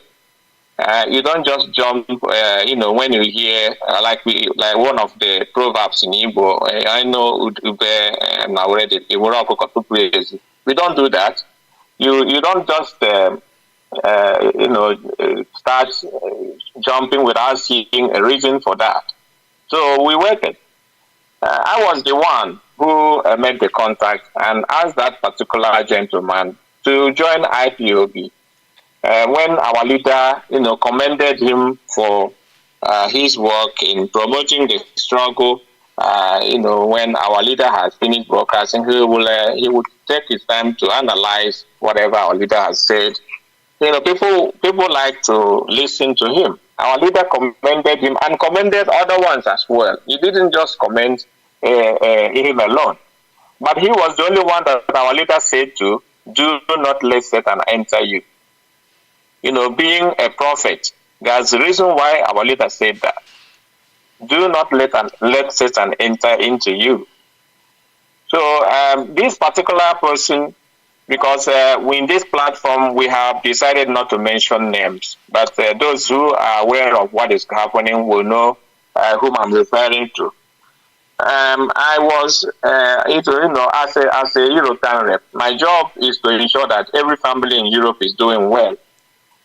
So I took my time to make contact with this particular gentleman, asking him to join the struggle in the family in Finland. He said he's going to do that. He's going to do that. After a while, I got information that he did not do that. I called him again. He said he's going to do that. He was there, but the COVID-19 is not making it possible for them to meet face-to-face. And then it comes to the issue of oath-taking. He said he's not going to take oath for the reasons that he said to me that Nnamdi Kanu's name is in the oath, that we need to take those names of Nnamdi Kanu out from the oath. That what we are pursuing is Biafra. Mazi, let me get this straight, Mazi. He said that he will not take oath because it has the names of Mazi Nnamdi Kanu. Is that what I'm hearing you saying? Yes, here we are whiter than white and whiter than snow. That's what he told me, that we need to take that name out and replace it with Biafra, that we are pursuing Biafra and nobody's name should be there. Then I made it clear to him that, look, we have other agitators for Biafra. We have, Mazi was Rike, or Chief Raf was Rike. We have Tony Nnamdi. We have America Emekesiri of Believe Human Rights and the rest of them. I said, if you don't put Nnamdi Kanu's name there, how are you going to know whom we are following? Because there are a lot of them going on. Then he said, okay, that the explanation is very, very, very correct. He understands it. But at the same time, he's not going to take the oath. If I would let him attend meeting without taking the oath. I said, yes. In the Directorate of State, we have not made oath-taking compulsory for the whole world. But the countries, knowing themselves, and they put the oath-taking for every member. And I, as European rep, will not use my power to change what they have set us, because it's good for them. It's going well for them. So for that reason, if they let you come to meeting, you may go to meeting and maybe contribute your dues, but they may ask you to leave when they are discussing sensitive issues. So if you can take that, then that is fine. But I'm not going to ask you to go to join them without taking oath, and I'm not going to ask you not to go and contribute if you want. So the family in Finland, we have to make that decision. So that's where we ended the conversation. He said he's not going to take the oath. I said, no problem.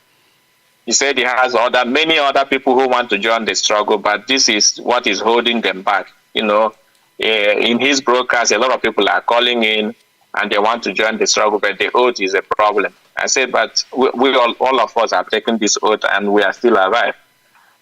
If you know that you are not going to betray the struggle, you are not going to commit any offense, you are not going to be a saboteur, what are you afraid of? I have taken the oath more than 300 or 500 times, because each time I leave somebody under oath, I'm also retaking that oath. So I'm not afraid of it, because I have no intention of betraying the struggle or anything that is going to be harmful to any member of IPOB. So I'm not afraid. So we left it at that. Then it comes to the time when he wants to interview our leader. Some people told our leader that that man is not under oath and he's not a family member, so he's not going to interview you. Our leader didn't know, because our leader thought that he has joined the struggle when I called him to join the struggle. So our leader asked the secretary to, ask him to cancel the interview, that he is not under oath. Then what I was told, I was not there, but I was told that immediately the secretary told him that, he said, no, he's going to take the oath because he has a goal. He wants to achieve a goal. He knows that if he doesn't interview our leader, he wouldn't come closer to him to be able to deliver, to be able to to unleash the every plans they have, giving him to implement. So then he took that oath. I don't know who administered the oath to him, but it was an online oath from USA to Finland. He took that oath. I don't know who gave him that oath, but that's how he took the oath. And then he interviewed our leader. After the interviewing our leader, he was able to get our leader's phone number, and then the rest is history. That's how it happened. So they have goals, they have ulterior motives. The reason why they come to this struggle. Now we can say it authoritatively that it is even coming. They are even exposing themselves.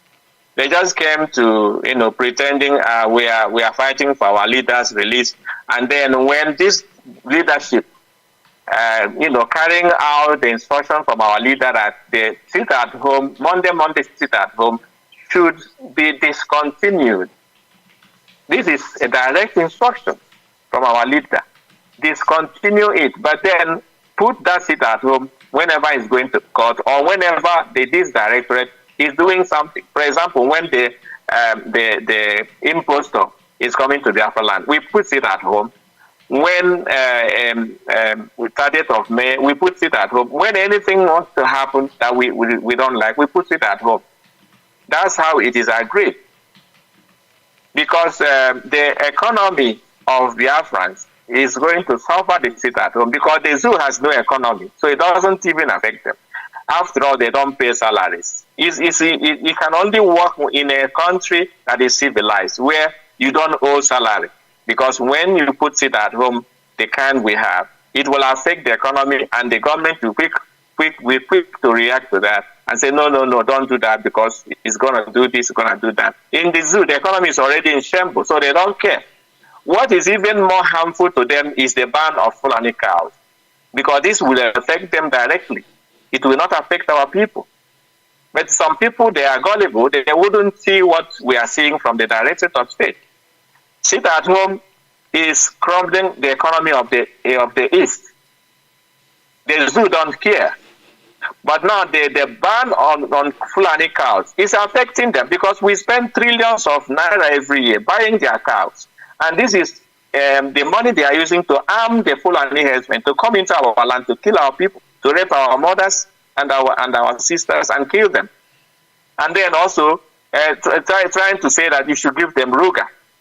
Give them a land to make ruga. And when you give them that land, then forget your land. The land is gone.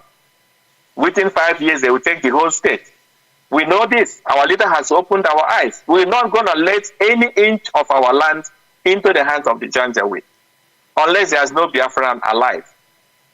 So this is what happened. The enemies came into this struggle with a total motive to destroy, to kill, and to maim, and to betray. But as we speak now, even some of the gullibles that joined them are coming back, begging to come back to the struggle. In Europe here, I know most of them who are already calling and begging to come back because they said, now we have seen that this guy is leading us nowhere. Nowhere. Just to bring them out and deceive them, collect their money, and to do whatever you want to do with that. So there's a lot of things going on in IPOB Finland. And we have managed, let me tell you, because of the policies this Directorate of State has adopted, we started making sure that those who remain incorrigible, those who are hardcore autopiloters, because we don't just remove you because you're an autopiloter. We will first of all call you and ask you, why are you doing this? Do you have any questions that you need a clarification? What is your problem? If after this call and we couldn't, solve the problem, we saw that this person has, crossed the Rubicon, he's not going to come back, and he's already been when the Janjaweed give you governorship, they will make you go and take their oath. And when you take that oath, you're going to kill your own people. You don't care anymore. So since some of them have crossed the Rubicon, they are not going to come back. Then we expel them. So when we started expelling people in Finland, And those who are bringing information to him, what is discussed in the meeting, what the directorate is doing, every other ones are gone. We expel all of them, and Finland is now quiet. So you can't hear him now come to boast that IPOB Finland, we are going to make it look stronger than Italy, stronger than Germany. No, that is no more the case. What we have in IPOB Finland now is a new family that is strong and that is behind Mazi Nnamdi Kanu and this leadership of IPOB 100%. That's what I can tell you about Finland. Finland is back into our hands fully. We are not missing word in that.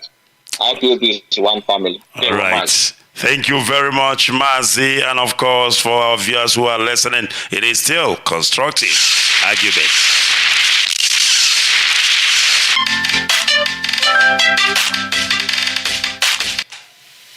This is Constructive Argument on Radio Biafra with Mazi Ikechukwu Onoha. Bring your